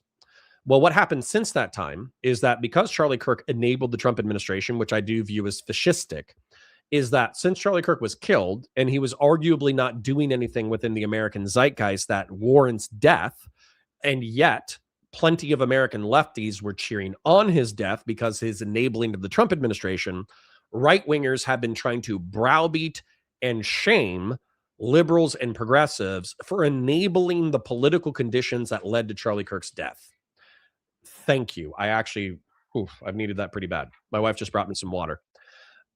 So as a result, I don't think Pisco has anything to back off on. And I refuse to back off on my perspective. Charlie Kirk was, by all accounts, a normal conservative man. He allegedly, his wife loved him and they had a good family. He was an entrepreneur. He worked really hard. He achieved great things in his career, and he doesn't deserve to be dead. Being a Trump supporter does not mean you should be dead. However, what conservatives want us to do, and specifically national conservatives, which are the broad base for the MAGA movement. National conservatives want to do what they want to do, which is destructive for the United States, destructive for individuals, destructive for the Constitution, destructive for a whole bunch of things. And they want to do it without criticism. And they want to pretend that what they're doing is perfectly normal. Trying to overthrow the United States in January 6, 2021. Oh, that was just a new legal technique. Oh, being friends with pedophiles. Well, it's only bad when Democrats do it. Oh, accidentally killing hundreds of thousands of people overseas through incompetence and the slashing of PEPFAR and USAID. They're not American. Who gives a shit? And they want to do, droning Caribbean boats. Who gives a shit? They're not American. Who cares? And so my point is they want to be absolute ghouls, but if anybody attacks them back, they want to pretend that they're cute and uwu and kawaii. And I hope that Pisco doesn't fall for the bait, and I hope that he presses Rob on this attempt to browbeat him and accuse Pisco of being responsible for rhetoric that led to Charlie Kirk's death. You're not going to be able to find it. I don't know if you'll laugh or you'll scream at me, but I think that they did this with Hunter Biden and Ken Vogel's reporting. I think Ken Vogel just and oftentimes Maggie Haberman too. They just like take what Trump or Giuliani say and just publish it with like out any scruples and scrutiny, or at least not the degree that which I think. Now it's not a murder exactly, and as I sit here, I can't give you a like comparison to what you're asking for. But I think that there are plenty of times where Democrats have taken issue with how they no. And at the same time, wait, one last thing I'll let you respond is Ezra Klein, who is the liberal darling, comes out and says Charlie Kirk, he did democracy the right way. And all of us who think that Charlie Kirk was an authoritarian guy and heavily criticize him, though I condemn the shooting instantly, and I think that it's horrible. And I thought it was we called him a fascist, right? As soon as the shooting occurred. Because it was my belief before then. Wouldn't it be like inconsistent and crazy of me to change my mind on that just because of course. But to parrot the language immediately following his death, that he was a fascist language that was equal to what the shooter was saying. I'm not parodying the killer. I'm parodying my own opinion. You're welcome to use that. See, and this is what Rob's doing. He has no interest in understanding flexible authoritarianism or political corporatism. He has no interest in understanding the fascistic elements of the national conservative movement. He has no interest in understanding the criticisms of the MAGA and Trump movement. He just wants to use Charlie's death as a cudgel to make critics of national conservatism and fascism in the MAGA movement put their tail between their legs when it comes to criticizing him and the national conservatives and the MAGA movement and the fascists. It's not about the truth of the description. Opinion. What I'm saying is, when we see that's done by an individual like you, it's one thing. I think it's grotesque and you're wrong about him being a fascist. But when we see this parroted by Democratic politicians and papers of records that Democrats. How do you square that with trying to overthrow the Republic of the United States, Rob? Because is overthrowing has Trump proven the 2020 fraud yet, by the way? I'll be happy to eat crow. Donald Trump has said that in the next 2 months, they will indisputably prove the outcome determinative election fraud. Okay, 2 more months, guys. It only took them 6 years, but in 2 months, they are going to have sufficient evidence to prove that the 2020 elections had outcome determinative voter fraud. And as a result, Donald Trump was the true winner of the 2020 election. Can you believe it? We only had to wait 6.5 years in order for them to do it. Well, hold on. 2020, November 2020. We only had to wait 5 years for them to finally do it. Trust, that's a different matter altogether. Yeah, and the devil is in the details. I disagree with you. I disagree with you about the characterization of Ken Vogel and the reporting on Hunter Biden anyways. But even aside from that, it's massively different than when someone is killed. Reverence is usually paid to a political figure that is killed. I gave him 24 hours. I gave him 24 hours. Not you. I'm not talking about you. I'm talking about the New York Times. Oh. So normally they would pay reverence to a I have to unlove this super chat because Valor Media Network's brand should not be associated with the super chat. But I'll like it, though, since likes are anonymous. Rob's opinion is like a gay Jack the Ripper because it hates women and it's gay. Dude, I love that song. For those of you who don't know, there's a techno AI song called I'm Gay, and I would play it, but it is so vulgar. It is so gross. It is so funny. Political figure that But, was but killed, I'm and telling you, it's like instead Ezra they Klein basically did. Ezra Klein, this darling, again. was like, The New York Times. What I'm saying is the paper of record, instead of paying reverence, actually decided to smear Charlie Kirk and then have to retract 24 hours because their smear was false. what I'm saying is, it's to their credit that they corrected it. That's Now, not to the credit. I mean, conservatives- imagine. I just want Yeah. to be clear. I just want to be clear. Are you telling me for a chance if like a prominent Democrat was assassinated, right? That you think the New York Times would come out and be like, well, this person did say, a bunch of heinous things. You think that would say that in like the immediate aftermath of that assassination? Holy shit. The New York Times might not, because they have a bunch of libs and socialists and progressives that are fucking infiltrated into their organization and therefore would be totally sympathetic. But you think that Fell Runner for 5 says, goal, thanks for working on my dumb thing. Awesome, man. Awesome. Thank you. We hit another goal. So let's go into the goal thing. And we are 30 minutes away from another thing. I don't need your guys' money, guys. I don't need it. I'm just setting this. That way we have the aesthetics of having a goal. But you guys have smashed 2 goals today, which I deeply, deeply, deeply appreciate. You guys have been incredibly generous and kind. Thank you. But anyways, the New York Times might not write an op-ed about Bernie Sanders when Bernie Sanders dies, saying that he was a socialist who hit his power level, who pushed social democratic policies, but realistically, this dude loved the Soviet Union and Cuba and Nicolas Maduro's regime up until they all collapsed. And as a result, he's probably a socialist or a tankie hiding his power level. They're not going to write that. I'll say that on the very day that Bernie Sanders dies. Okay? I'm going to say even worse things about Hassan Piker, hopefully when he dies before me.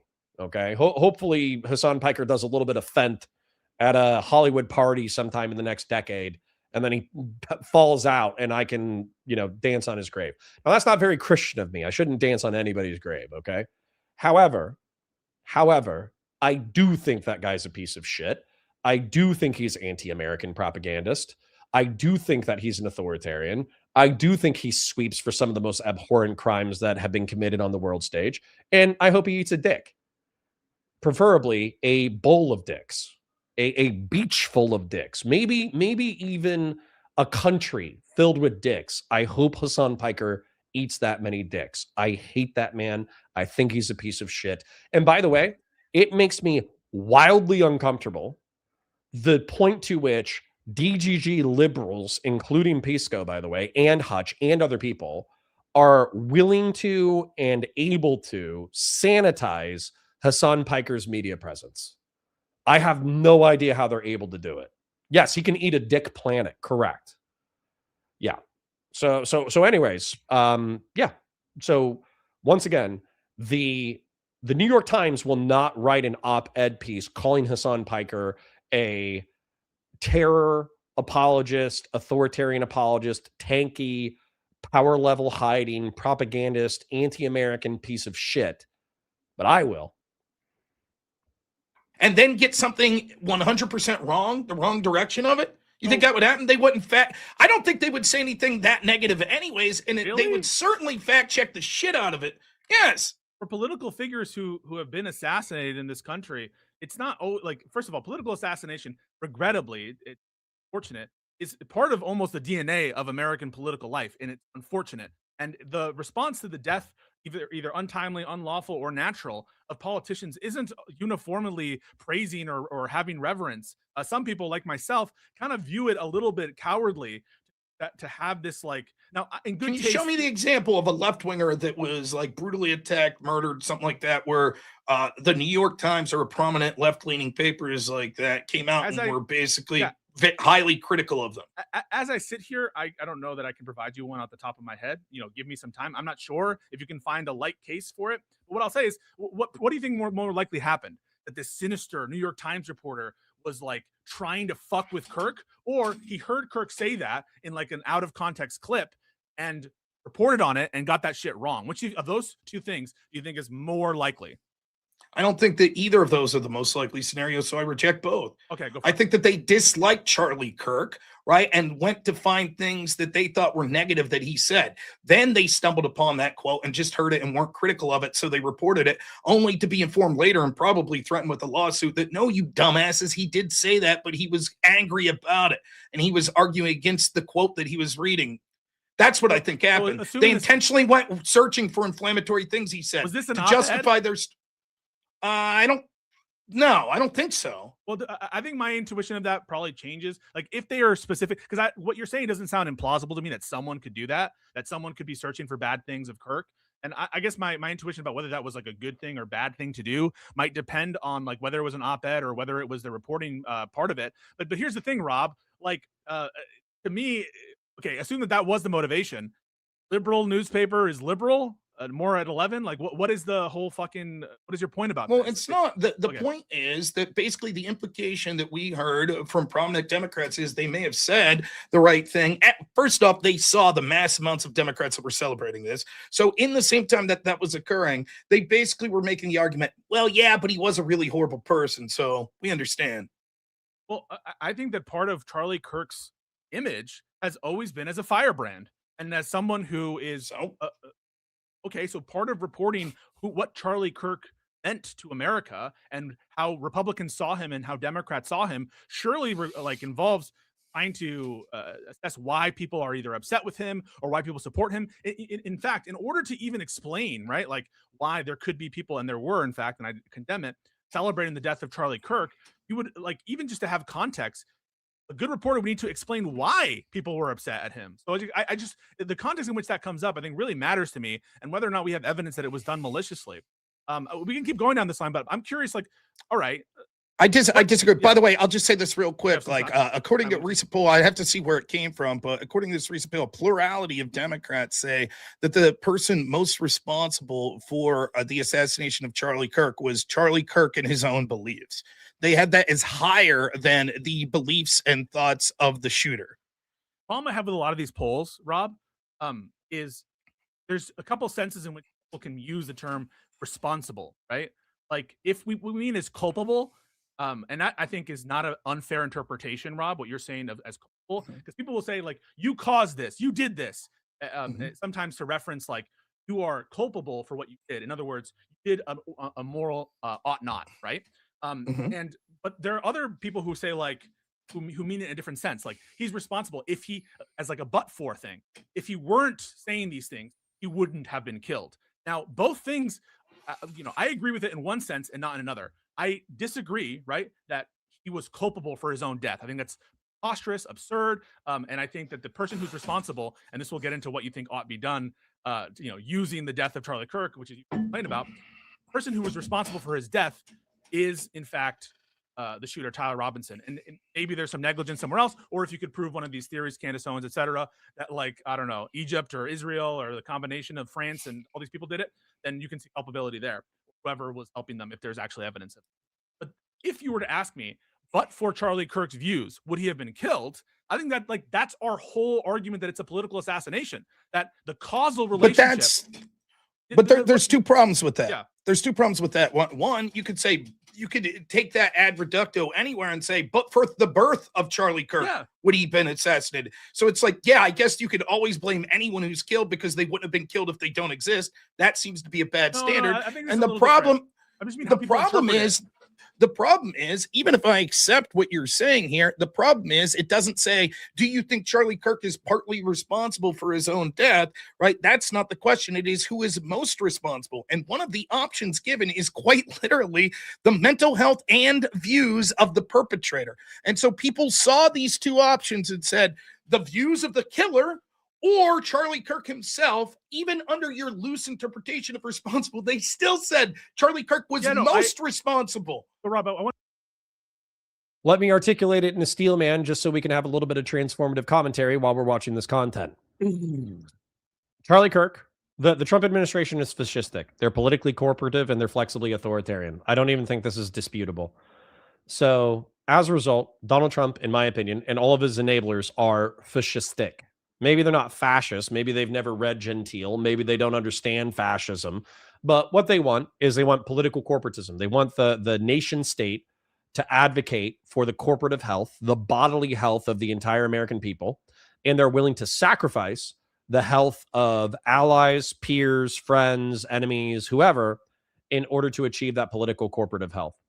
They're also flexible authoritarians because after knowing that Donald Trump tried to overthrow the Constitutional Republic of the United States on January 6, 2021, they still chose to work with a guy who tried to destroy the Republic of the United States for political power. So they're flexibly authoritarian, at least in that regard. So accusing them of being fascistic is descriptively accurate. Not just that, but Charlie Kirk, at the very moment that he was being shot, he was trying to propagate the narrative that mass shooters are disproportionately transgender, and therefore transgender Americans should have their Second Amendment rights either strictly curtailed or even rescinded because they're so disproportionately violent. Okay? That's actually what he was saying as he got shot. And so as a result of engaging in hyperbolic rhetoric like that for years, in my opinion, a lefty got pissed off, thought that Charlie Kirk was a fascistic person who hated trans people. They had a trans roommate, girlfriend, friend. I have no idea what their relationship was, but he wanted to defend the honor of trans people. And despite not being trans themselves, ironically enough, if it was a trans shooter, it would have been crazy. But despite not being a trans shooter themselves, they shot Charlie Kirk in the neck and killed them. So just because Charlie Kirk is dead doesn't change anything that I have just described here. It changes absolutely fucking nothing. Okay?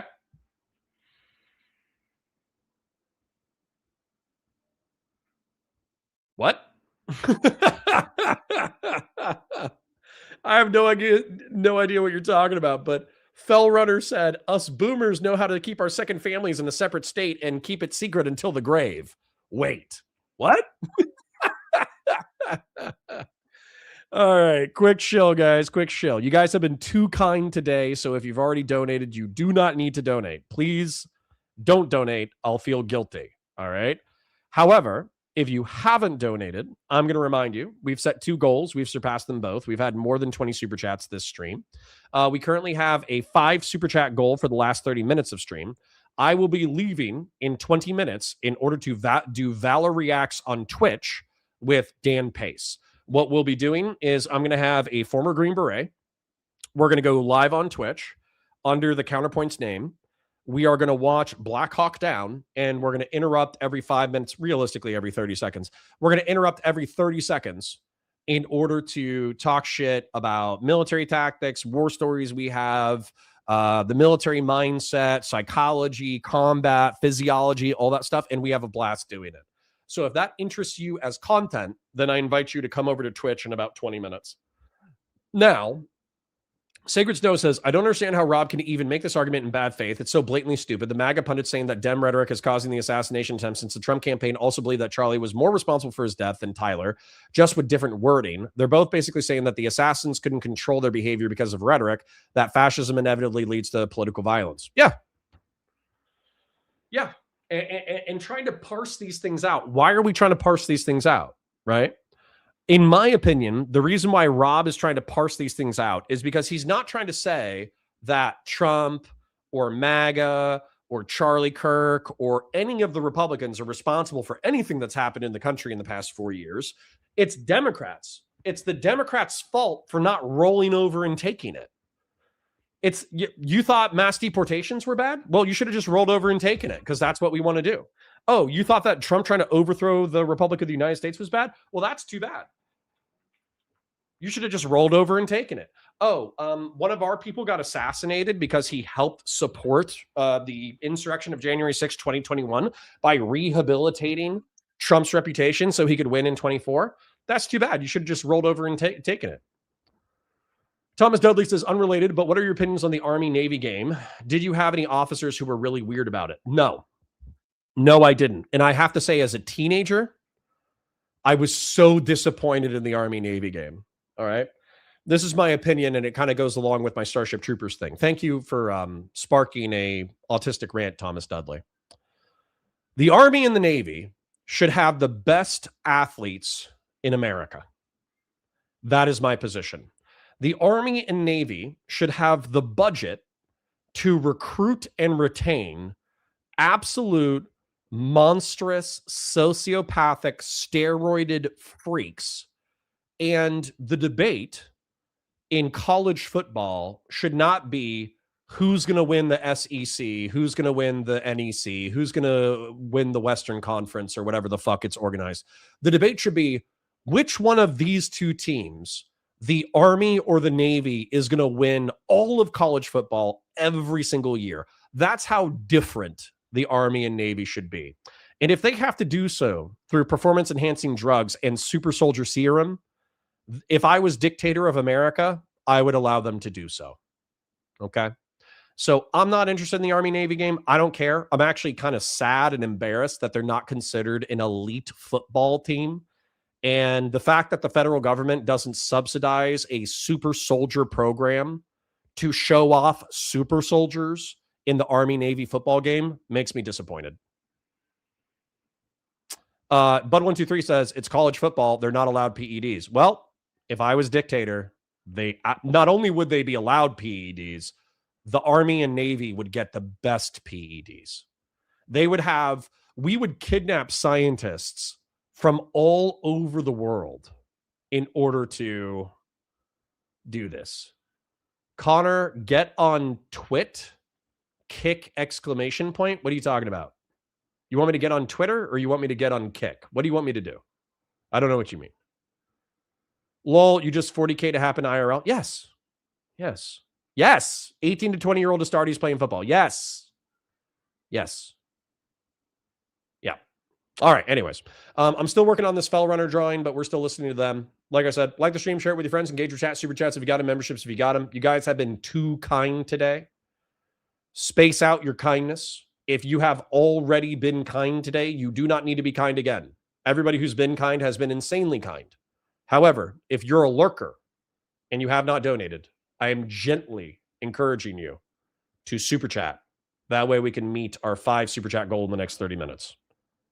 To be clear, it is quite possible that this poll elides whatever issue I'm talking about or whatever. But like, I will just often see that like the polling done on like violence, the way they phrase it can sometimes be ambiguous. And I'm not saying that I would interpret responsibility that way. I'm just saying that some people might.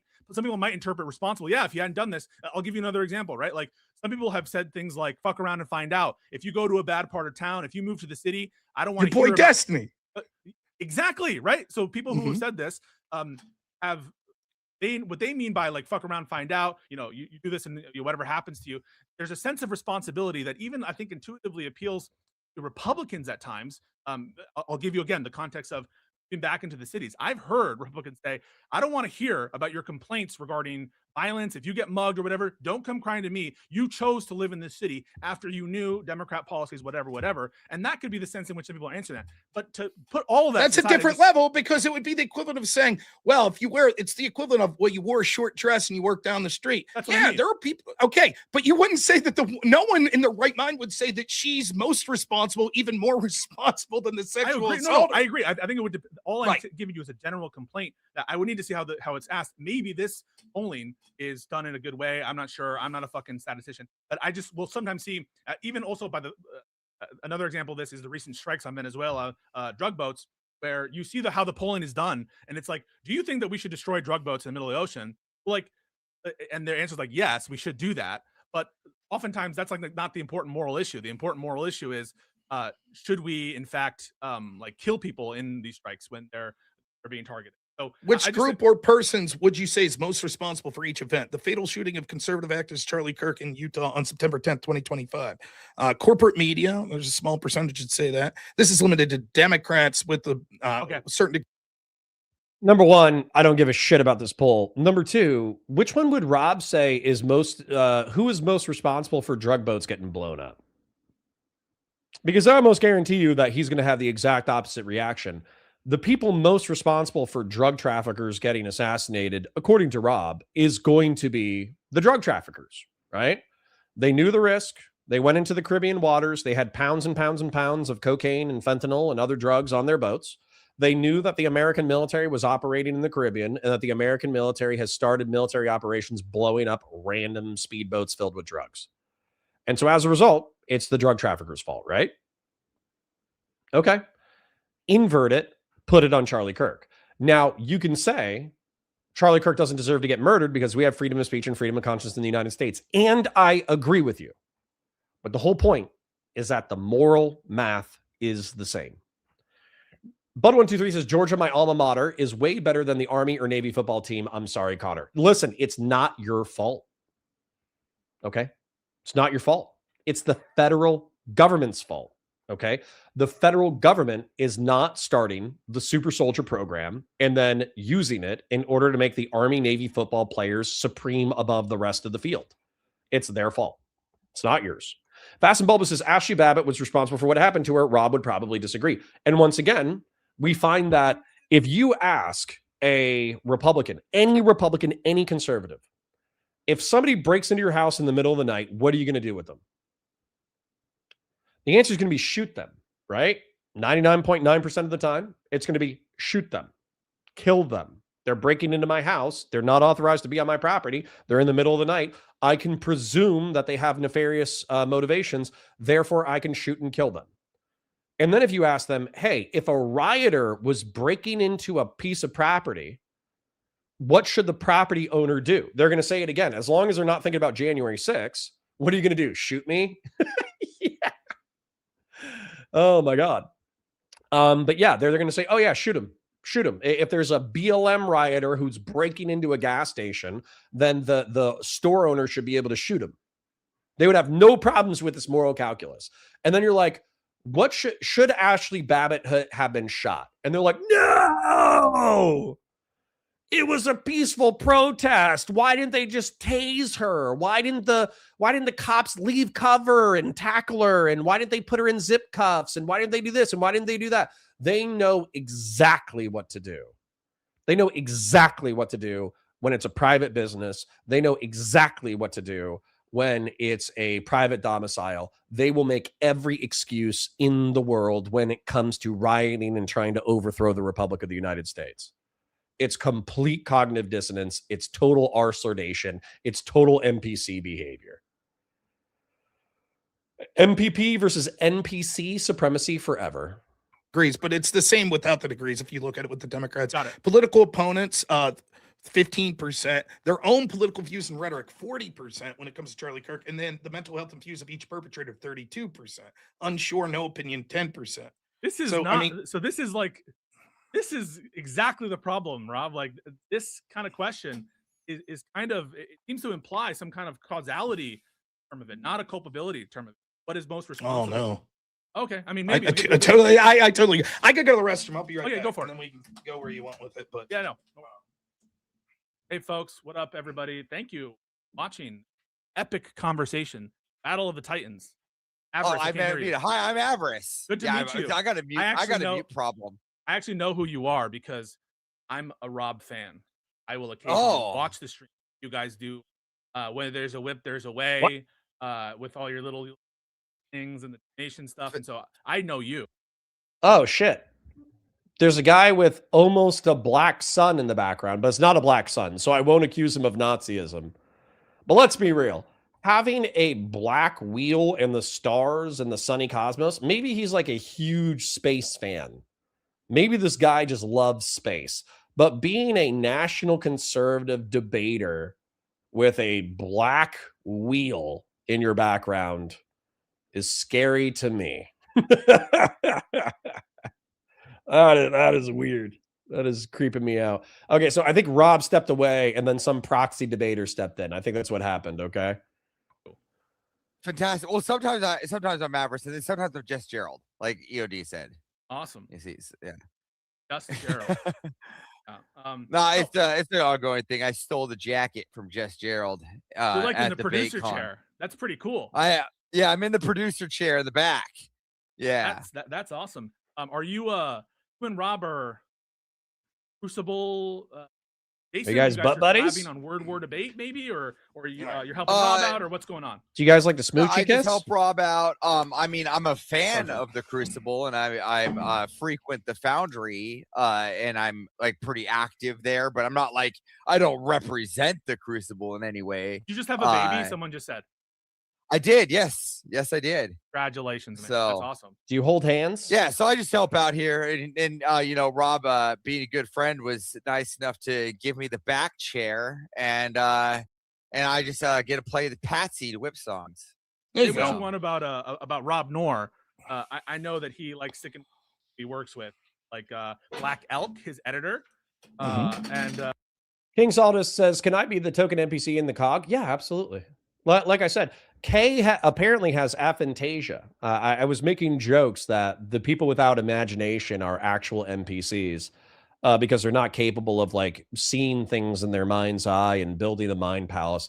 And I think I did offend Kay a little bit. I don't know if she was just screwing around. She might have just been screwing around, but she was like, "No, I have aphantasia. Stop attacking me." But aphantasia is where you can't use your imagination to see things in your mind's eye. And so, yeah. You can be our pet NPC.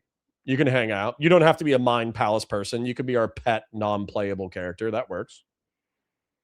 Great guy, Andrew Wilson, and so no, that's great, and I'm so that's great that you guys. I'm super blessed. I'm super blessed to get to know Rob. He's a great person, and I will let you guys get back to your fun little debate. Excellent. Woke up. It's not show. All right, we got a few more minutes. Like the stream, share it with your friends, engage with chat, super chats if you got them, memberships if you got them. I'm going to thank everybody who donated because we're going to be wrapping up in 5 minutes for Valor Reacts. Fell Runner, Grassroots, Fast and Bulbous, Grassroots again, Grassroots with the insane generosity, by the way. 20, 10, 20, he's got a whole bunch of them in here, and he did a 50 earlier. So realistically, he did more than $100 today. Also, Christian Valeris with just the straight $100 super chat. Absolutely insane. I really do appreciate my Oilers, and thank you for showing up consistently, and thank you for oiling the chat. Also, thank you to my chippers. I'm going to call it Oilers and Chippers. Oilers are the people who drop insane amounts of oil that help the channel go. And then I would say chippers are people who chip in. So thank you to my chippers who chip in, and thank you to my Oilers who oil. But also thank you to Hedonic Samuel. Thank you to Weld QC John for the membership. Thank you to Anonymous Chatter for the 10. Weld QC John with the 20. Anonymous Chatter with the 5, Key Code with the 5, Christian Valeris with the 2, Weld QC John with 3 2s in order to fulfill our original goal. Fell Runner with the 5, Real Serious with 2 $100 or 100 ARS super chats, which are apparently Argentinian fake money, funny money, but we appreciate his donations nonetheless because it makes our super chats look good. Tenhauser with the 5, Sean Kaplan with the 10, Fell Runner with the 5, Old School with the 5, Christian Valeris with the 50, Grassroots with the 10, Grassroots with the 100, Morally Neutral, aka K with the 20, and Fell Runner with the 5. Thank you to my chippers, and thank you to my Oilers. We're going to keep running for another couple of minutes while I'm still trying to fill this thing out. It don't bother me. No, I'm not. That wasn't a little neg. So regardless of how Democrats view, let me give you what you want. I think that there's even you can see with Luigi Mangione, there's a lot of like flirtation kind of stuff. Even among people I know, like I was having I'm not going to name names, with some lawyers that I knew who were kind of like Luigi pilled. I'm like, fuck, that's like a little. It's beginning very, and like there's a lot of polling that suggests this. Like there were polling that suggests more than 50% of Democrats said that it would at least be somewhat justifiable to murder Donald Trump or Elon Musk. Slightly different numbers voting the two of them, right? So it's definitely becoming more prolific. Now, I think that legally, absolutely, we shouldn't stymie people's speech to call Trump or Kirk. Okay, I'm gonna steel man this though. Okay, so I don't think legally you should kill Donald Trump or Elon Musk because Donald Trump and Elon Musk are citizens of the United States. If they commit a crime, they should be held accountable by the courts. And as somebody who actually believes in rule of law and the republic, they should be held accountable by Congress and the courts. And that's how we should deal with our problems. However, Donald Trump has /PEPFAR/USAID, which is projected to kill hundreds of thousands of people overseas. He's unilaterally drone striked random people in the Caribbean who we are promised 90% of whom are drug dealers. So at least we're comfortable that 90% of them are drug dealers, and apparently the punishment for drug trafficking is assassination. So, take solace with that. He unilaterally bombed the Iranian nuclear site, which again, I agree with, but I'm just saying that Donald Trump has killed people. And then Donald Trump also backstabbed Ukraine, which has resulted in thousands or tens of thousands of preventable Ukrainian deaths. So on the blood scale, in my opinion, Donald Trump, through incompetence and stupidity and being an asshole, has killed tens of thousands, potentially hundreds of thousands, if not millions of people just within the past year. And therefore, if other people are saying that Donald Trump deserves to die, I kind of agree. Then same thing with Doge and Elon Musk. Elon Musk originally promised to cut $2 trillion of the budget. He wasn't allowed to do that. The actual Doge recommendations came back at 150 million. The Congress cut 150 billion. The cuts ended up being 10 billion, but it ended up being the 10 billion that was most responsible for keeping international vulnerable people alive. And so once again, they should not be murdered. They should not be assassinated. But do I understand the bloodlust and rage that people have against Donald Trump and Elon Musk? Absolutely. Absolutely. Somebody said something interesting in chat. Oh, we got 20 seconds left on the goal. Don't worry about it. You guys smashed 2 goals today. We have 29 separate super chats today, which is a good day for us. Thank you. And as a matter of fact, let's wrap it up a little bit. Anyways, I had fun. I enjoyed it. For anyone else, Rob, Noerr, and Pisco debates. I'm sure you guys like them too, the way that I do. Pisco has little brother energy. I have middle child energy. And so we make good debates together. The same thing is true of Rob, Noerr, and Pisco, although I think Rob, Noerr, and Pisco both have little brother energy. Actually, you know what? I'm not going to lie. I think Rob has only child energy. I actually would be super curious if Rob was an only child. Even if he's not, I think he has only child energy. And so, yeah, it's fun. They make good content and I appreciate it. So thank you to the people who donated. Thank you to the people who are hanging out in chat. I'm going to engage with chat for a minute. Let me go ahead and scroll to the bottom over here.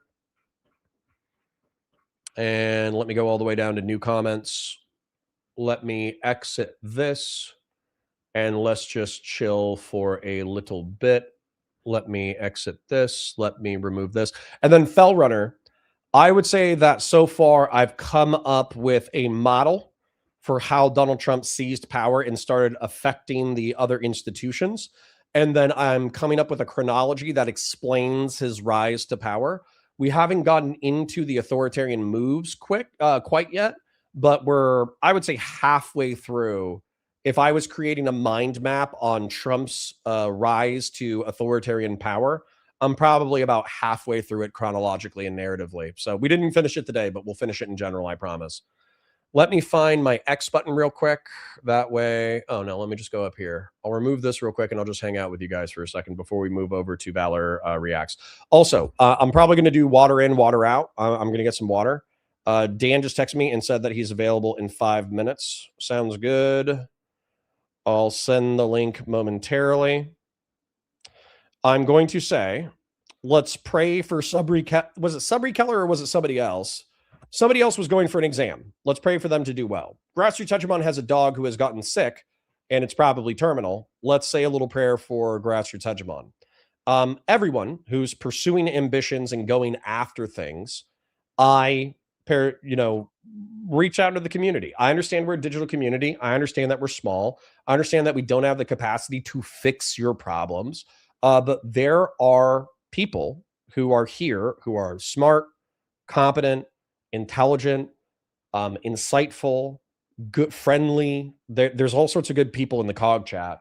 And so if you need help, if you're fucked up, if you're suicidal, homicidal, girlfriend cheated on you, dog ran away, you broke your truck, if your life is quickly becoming a country song, then reach out to the COG and we will at least try to be spiritual support, if not any other kind of support. And then if we can do other kind of support, we will. Bud123 says, I made my pre-work from bulk supplements for massive pumps in the gym, and I formulated it perfectly with stevia so it tastes like lemonade. That sounds great. That sounds great. Grassroots says, I'm an only child. Do not smear me as having Rob-coded energy. Fell Runner says, look at all those squares. We aren't even at authoritarianism yet. I know. Beef Supreme says, Donald Trump seized power because of R slurs like Rob and Doobie. I agree. Although I don't know if Doobie voted for Trump, but I think that Doobie plays into the contrarian mindset that leads to people voting for Trump. Fell Runner says, you save it somewhere we can find it again. No, I will finish it. And then I will actually finally post all of my drawings in the correct chat eventually. Anonymous Chatter says their actions were constitutional because they were following the Constitution as they saw fit. Ugh. I don't like that sentence. Fell Runner says he's working on it, he says. Yes. Needs a lot of thinking, I guess. No, it does. So, for instance, I actually don't think that Donald Trump did that many crazy things in Trump 1. Because Trump won, 2016 to 2020, he effectively... Oh, the Muslim ban. I forgot about the Muslim ban. I need to add in the Muslim ban. Fell Runner, remind me to put in the Muslim ban when we get there. When I open that up again. But he was effectively muted by the quote-unquote adults in the room. James Mattis and a few other people allegedly restrained the worst impulses of Donald Trump. Whereas in Trump 2, he was an executor of the Project 2025 agenda. And in my mind, gutting the DOE, trying to put pressure on the courts, putting pressure on Congress in order to execute his agenda, even when it's extra constitutional, unilaterally engaging in military operations,